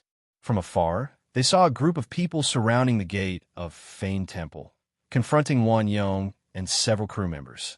The police had not arrived yet, and the people from the studio were nowhere to be seen. However, there were a few paparazzi sneaking around with cameras in their hands. They were probably hired by Honghua. There were about 20 or 30 people surrounding the set. They were all very young and wore blue uniforms with the Honghua restaurant logo printed on them. They looked very arrogant. Release them immediately, or don't blame us for being rude. Brothers, the mainlanders have detained our brothers. Can we agree? Release them. Apologize. Pay up. What bullsh asterisk T crew is this? You snatched our jobs and captured our people. I'll fight you today. Go back to the mainland. Most of these people from Honghua were barehanded, but there were also a few who were holding baseball bats. As early as the 70s and 80s, when the gangs in Xinjiang were at their strongest, the fights between the major triad organizations were extremely fierce, and people were often killed. At that time, machetes and daggers were a necessity for everyone. Pistols and even rifles had appeared in gang fights. At that time, ordinary people in Xinjiang felt insecure. They were afraid that they would be stabbed or eaten by a stray bullet while walking on the street. Some gang members were simply unreasonable and dared to kill people over trivial matters. This kind of social reality was also reflected in Xinjiang's movies and TV series. Gangster movies were popular at that time, and the protagonists in the movies were often members of gangs. The deliberate whitewashing and flattering of the protagonists affected countless young people in Xinjiang. After several severe attacks, these violent gangs had already disappeared. Later on, the rising gangs would put on a layer of legal armor and would no longer fight and kill at every turn. Moreover, the Xinjiang government had extremely strict control over firearms and control knives. Once violated, they would be severely punished. No one dared to openly go on the streets. But a dog can't stop eating sh*t. As the most direct and effective method, the factor of violence had long been deeply ingrained in the bones of the gang members. Many times, they would still flaunt their strength. Of course, controlled knives and firearms were definitely not allowed to be used. If they were used, it would be a taboo. Therefore, the hard and easy-to-use baseball bats became the best weapon for these people. It was not against the law to hold a baseball bat, but when they hit people, they were still fierce and full of deterrence. When Lu Chun appeared on the set with Chun Wenxiang and Zhang Xiaofeng, someone immediately noticed him. Chapter 492. That's him. He's the celebrity boss from the mainland. Stop him. Don't let him run away. Let our brothers come out. Hurry up. Several of Honghua's men recognized Lu Chun at the first moment. As if they had found a treasure, they quickly surrounded Lu Chun while shouting and shouting. Each of them had an ominous glint in their eyes. One of them was a young man with a flat-top haircut. There was a dark blue tattoo on his neck, and he held a wooden baseball bat in his hand. He rushed to Lu Chun at the fastest speed. As he rushed, he cursed, "Bastard! How dare you detain my brother? Go to hell!" At the same time, he raised the baseball bat in his hand high. The bat was shiny and reflective in the morning sun, which was very deterrent. Seeing that the situation was not good, Zhang Xiaofeng immediately rushed to protect Lu Chun. Lu Chun reached out to stop him and said in a deep voice, "You protect Uncle Chong. I'll deal with him." While speaking, Lu Chun did not stop and rushed to the other side without showing any weakness. The young man with a flat-top haircut was very surprised. In his impression, a delicate and noble star artist like Lu Chun is the most timid in the face of violence and intimidation. He believes that as long as he puts on a good posture, he can definitely scare Lu Chun to the point of wetting his pants. Then his goal would be achieved. However, what the young man with a flat-top haircut never expected was that in the face of him and the baseball bat in his hand, not only did Lu Chun not show the slightest fear, but he also put on a posture to fight. This is not right. The young man with a flat-top haircut didn't really want to hit Lu Chun, because if he really hurt someone, especially a celebrity from the mainland, the consequences would be absolutely serious. Even his boss might not be able to protect him. The Hong Kong government's crackdown on violence was very strict, not to mention that the victim was a celebrity. However, if the young man with a flat-top haircut chose to retreat at this time, he would lose his face. With so many brothers watching, he would become a joke in the martial arts world if it was spread out. As a member of a club, his head could be chopped off and his blood could flow, but he could not afford to lose face. At this moment, several thoughts flashed through the young man's mind. In the end, the violent emotions hidden deep in his heart prevailed. He growled and swung the baseball bat at Lu Chun's left shoulder. Otherwise, it would be no problem to smash someone's head to smack them to death. Moreover, he still reserved some strength. As long as he could successfully scare Lu Chun, it would be enough to let Lu Chun suffer a little. This was also specially instructed by the people above. The young man with the crew cut could be considered a smart person, but unfortunately, he was facing Lu Chun. When he saw the other party brandishing his weapon, Lu Chun suddenly sped up. His body rushed forward like an arrow shot from a bow, like a ferocious beast pouncing on its prey. In the blink of an eye, he collided with the young man with the crew cut. At the moment of collision, Lu Chun turned his body sideways and rammed the back of his shoulder into his opponent's chest. Bang! Accompanied by a dull, low sound, the young man with the crew cut flew out involuntarily, as if he had been hit head-on by a raging bull. He collided with a few of his companions behind him, and instantly became a gourd rolling on the ground. Screams, cries of pain, and the sound of bodies colliding intertwined, causing the other people of Hong Hua to be stunned. What was going on? The result of the collision was too unexpected, and they felt that their common sense had been subverted. Many of these street gangsters chased after celebrities, but they never thought that the awe-inspiring actors and actresses in the movies and television had real skills. For people like them, if they had a machete in hand, it would not be a problem for them to chop down 18 or 19 kings and queens. The young man with the crew cut was a small leader of Hong Hua, and he was a very combative member of the club. Although he did not hold a machete in his hand, his baseball bat was not to be trifled with. However, in just one round, the young man with the crew cut was KO'd by Lu Chun, and even the others were unlucky. This did not make sense. Don't even think about escaping. While everyone was still in a daze, Wan Yong, who was stationed at the entrance of the film set, rushed out with a group of crew members. They didn't have many people, and there were only a mere 8 of them, including Wan Yong. But when faced with an opponent that was 3 to 4 times their number, they were like a group of ferocious tigers that had descended the mountain and brazenly slaughtered their way into a pack of wolves. Last night, most of the Lu family squad that Lu Chun had arranged to stay at the film set finally revealed their sharp fangs. All the members of the Lu family squad were retired military personnel, and they were good at grappling and close combat. Furthermore, they had undergone strict training and were on a completely different level from Hong Hua's gangsters. Their previous forbearance was only to wait for Lu Chun's arrival. Now that Lu Chun had personally made a move, of course Wan Yong would not just stand by and watch. He immediately commanded the Lu family squad to move out. The battle, from the very beginning, showed a one-sided trend. Although Hong Hua's gangsters had the advantage in numbers, in terms of organization, action, and combat effectiveness, they could not be compared to the former at all. Therefore, in an instant, they threw away their helmets and abandoned their armor. The Lu family squad, led by Wan Yong, captured a gangster and used the plastic buckles that they carried with them to tie up his hands. There were also gangsters who tried to resist, but the result of resistance was even worse. They were punched heavily in the stomach or thrown to the ground, suffering greatly. This was the result of the Lu family squad deliberately controlling their strength. Otherwise, if they were to fight to the death, half of them would be completely lying on the ground within half a minute, never to get up again. The few who dared to resist were all defeated. Seeing their companions being taken care of one by one, the others were scared out of their wits. They threw down the sticks in their hands and ran away like rats. It was really embarrassing to the extreme. At this moment, the paparazzi who were squatting not far away were extremely excited. They raised their respective long and short cameras and took pictures of the scene, for fear of missing a wonderful scene. Of course, Lu Chun saw it, but he had no intention of interfering. Today's counterattack was completely justified, and he wasn't afraid even if it was brought to court.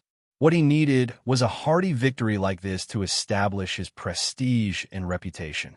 Otherwise, he would only be tired of dealing with Hong Hua's endless sinister tactics and be at a complete disadvantage. When it was time to make a move, Lu Chun would rather go back to the mainland if he had to be cautious and indecisive in every matter. Woo woo woo, the heart-palpitating sound of police sirens came from afar, telling everyone that the police had arrived. Interestingly, the gangsters who were put on the ground breathed a sigh of relief. Since the police were here, they were not in any danger. In fact, it was not only the police who showed up, but also the people from the Film City's management organization. The ruins of Fame Temple, located in a remote corner of Lion Rock Hill, had never been as lively as it was now.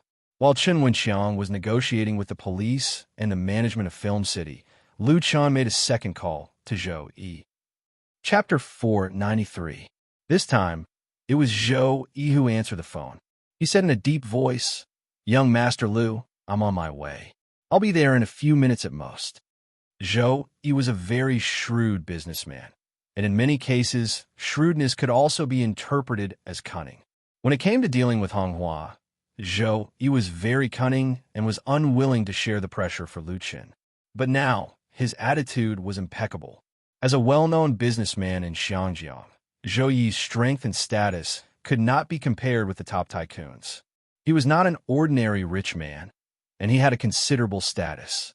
His coming to the set in person was undoubtedly another sign of support for Lu Chen. Lu Chen was too lazy to guess what Zhou Yi was thinking. He first briefly described what had just happened on the phone, and finally said to Zhou Yi straightforwardly, "Boss Zhou, I'm going to hold a media conference immediately to clarify the truth of the matter to the media and the public, and denounce Honghua's bad behavior at the same time. I want to know, how many influential media can you help me invite now?"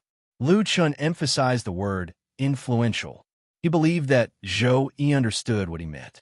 Of course, Zhou Yi understood that Lu Chen was going to fight with Honghua, and if Zhou Yi came forward to invite important media reporters, it meant that he was firmly tied to Lu Chen's chariot. It was impossible for him to waver like before, and he had to clearly support Lu Chen. Young people nowadays were really amazing. Zhou Yi was silent and also thinking. However, Lu Chen did not let him delay and said very bluntly, "Boss Zhou, if you can't do it, then you don't have to come." This was Lu Chen's last ultimatum. If he wanted to continue to cooperate, then he had to show a cooperative attitude. Otherwise, everyone would break up. Zhou Yi sighed and said, "Give me half an hour." Of course, he did not want to directly go against the Jiang family. A moment of pleasure would not help his business at all, and it would cause unnecessary trouble instead. Zhou Yi did not like trouble. What he liked was to earn money easily and quickly. However, in the current Xiangjiang, it was already very difficult to make money. The competition in the industry was extremely fierce. Even 1% of the profit might require 100% of the effort, and even a little bit of effort would cause one to lose everything. That was why Zhou Yi had acquired Jiang Pictures to invest in multiple areas. He did not want to put all his eggs in one basket. Zhou Yi was also very optimistic about Lu Chen's movie project. Based on his serious understanding of Lu Chen, he realized that this young man, who had debuted in the country less than 2 years ago, had already created many miracles. Those who followed Lu Chen, trusted Lu Chen, and supported Lu Chen had all received generous rewards.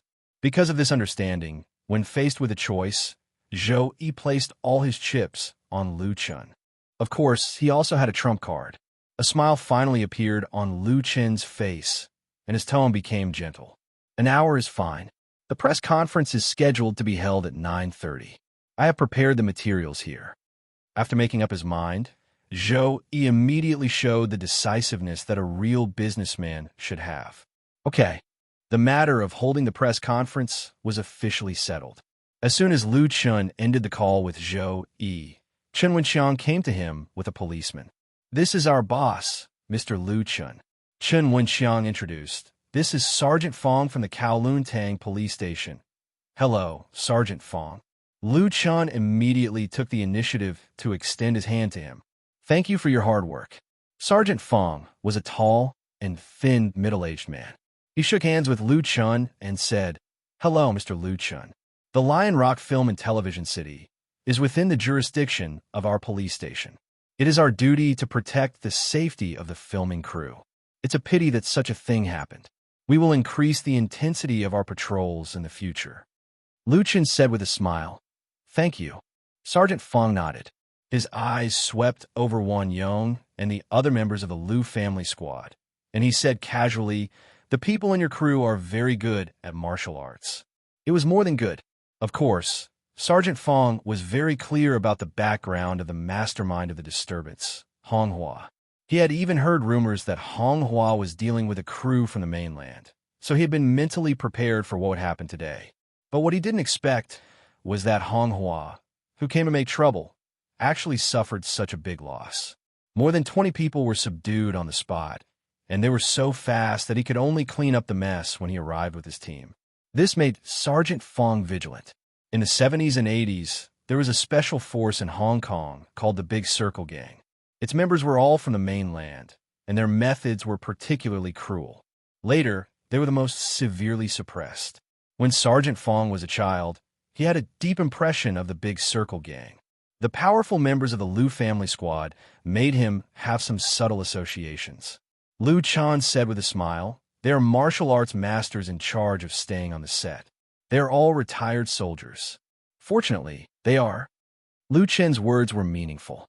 Hearing the word soldier, Sergeant Fong's pupils suddenly shrank, and his expression instantly froze.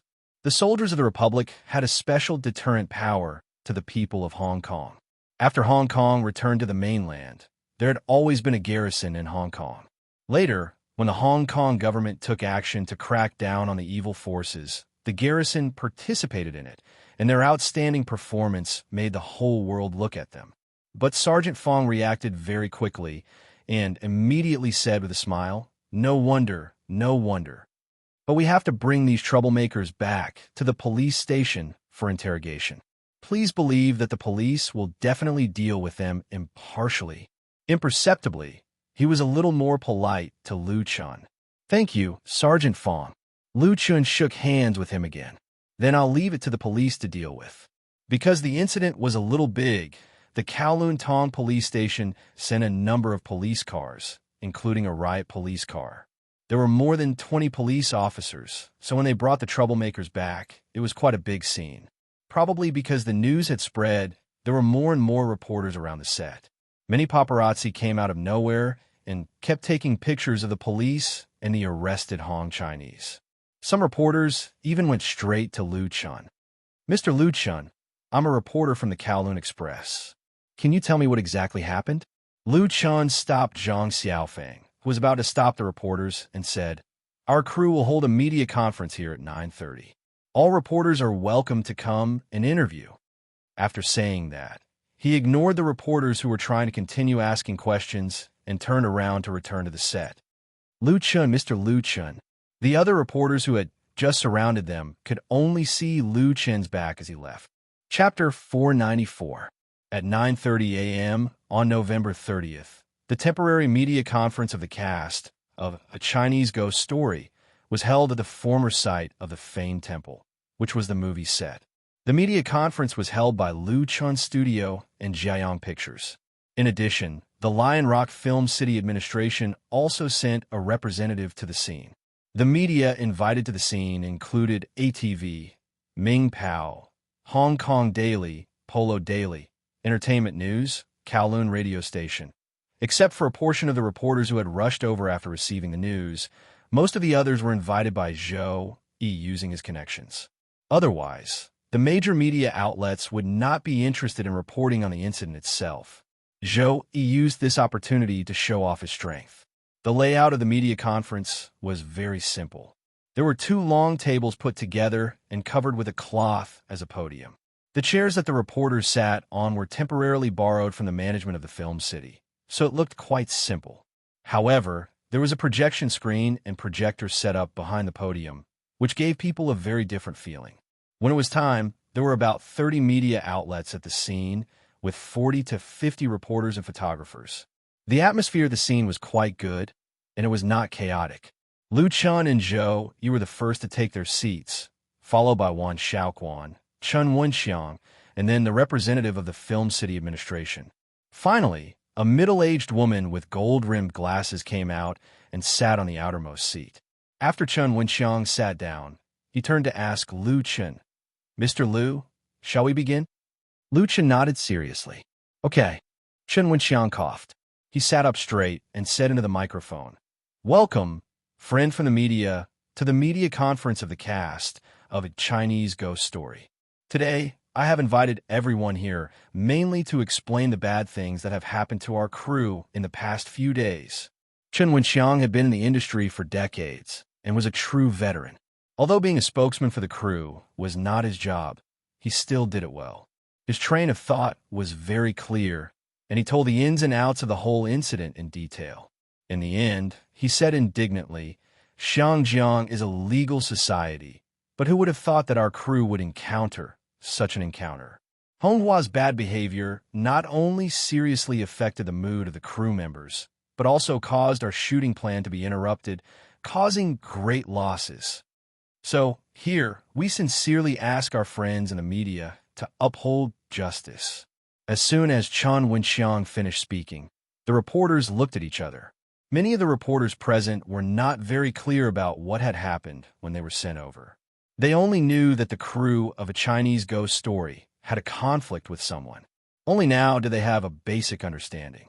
However, this kind of thing did not seem to have much hype value. Unless the production crew of a Chinese ghost story wanted to hype it up. They thought that he had understood and was prepared to give him some face and socialize casually. However, the reporters who had witnessed the conflict between the two sides had a lot of questions. Immediately, someone raised his hand and stood up, asking loudly, "Mr. Lu Chun, did you hire a security guard to protect the crew so that the situation could be settled quickly?" Chen Wenxiang moved the microphone in front of Lu Chun. Lu Chun replied calmly, "The people who subdued the troublemakers weren't the security guards I hired. They were members of the film crew, and I brought them from the mainland." Lu family class? This term was quite fresh, and many reporters were curious. A reporter asked, "Can you introduce the Lu family class in detail?" He had seen the power of the members of the Lu family class with his own eyes. Ordinary martial artists did not have such high combat power. Lu Chan smiled faintly and said, "The Lu family class is a martial arts class that I personally organized and trained. At present, there are a total of 12 members and a head coach. They are responsible for filming the action scenes and stunts involved in the film and TV series. Taking advantage of this opportunity, Lu Chun officially pushed out the Lu family class. Although the Lu family class was still unknown and did not have any works, Lu Chun believed that in a few years, everyone in the Chinese circle would know this name. In the face of the reporters' questions, Lu Chun's answers were always calm and composed. Even if the other party's questions were a little over the top, he would easily avoid the trap, leaving no loopholes for the other party to exploit. If that was all, it would definitely not be enough to form a public opinion attack. Fortunately, Lu Chun had prepared for it. After answering a reporter's question, Lu Chun said seriously, "In fact, as far as this matter itself is concerned, although our crew suffered a certain loss, I believe that with the police handling it, they will definitely be able to seek justice for us. There is no need to mobilize so many people to invite you here." First, he flattered the police a little, and then Lu Chen's words suddenly changed. Was it not to seek justice for himself through the media? The reporters present were stunned. They felt that what Lu Chan said was too hypocritical. If it was not that, then what was it? Lu Chan saw their looks in his eyes, and the corners of his mouth curled up. He said calmly, "First, please watch a video. It was shot by the staff who stayed behind in our crew through the surveillance this morning. The screen and projector that were set up at the back were finally put to use. Under the control of the crew, the surveillance footage from this morning was quickly displayed in front of everyone's eyes. When the video was taken, it was already dawn. Coupled with the fact that the surveillance equipment was more advanced, the footage was very clear. Everyone could see two people sneaking around the set from outside. They were each holding a plastic bucket and a long plastic bag in their hands. From further away, they could vaguely see that someone was responsible for keeping watch. The truth was soon revealed. One of them opened the bag, picked up a dog corpse inside, and was about to throw it over the wall. However, at that moment, a few of the crew members rushed out and caught the two of them on the spot. The video froze there. Lu Chun turned around and said in a heavy tone, "What really angered me was not the bad behavior of Honghua towards our crew, but the fact that they didn't hesitate to kill small animals to achieve their own goals." As soon as he finished speaking, the scene on the screen instantly changed. There was a sudden scream from the scene. A few female reporters even closed their eyes, as they couldn't bear to watch. What was displayed on the screen was a photo of a dead dog. The photo was very well taken, and it clearly captured the tragic state of the dog. Its body was covered in blood, and the dog's eyes were wide open with its tongue sticking out. There was a bloody hole on its neck that was pierced by a sharp blade. The zoomed-in close-up was very visually impactful. You're tuning in to the Dreamy Chapters YouTube channel. We're so grateful for your support, and don't forget to subscribe to join us on this incredible journey through captivating stories. Your generosity through donations truly makes a world of difference, as it's the primary source of revenue that allows me to expand and enhance this channel for you. Thank you from the bottom of my heart for being a part of this adventure.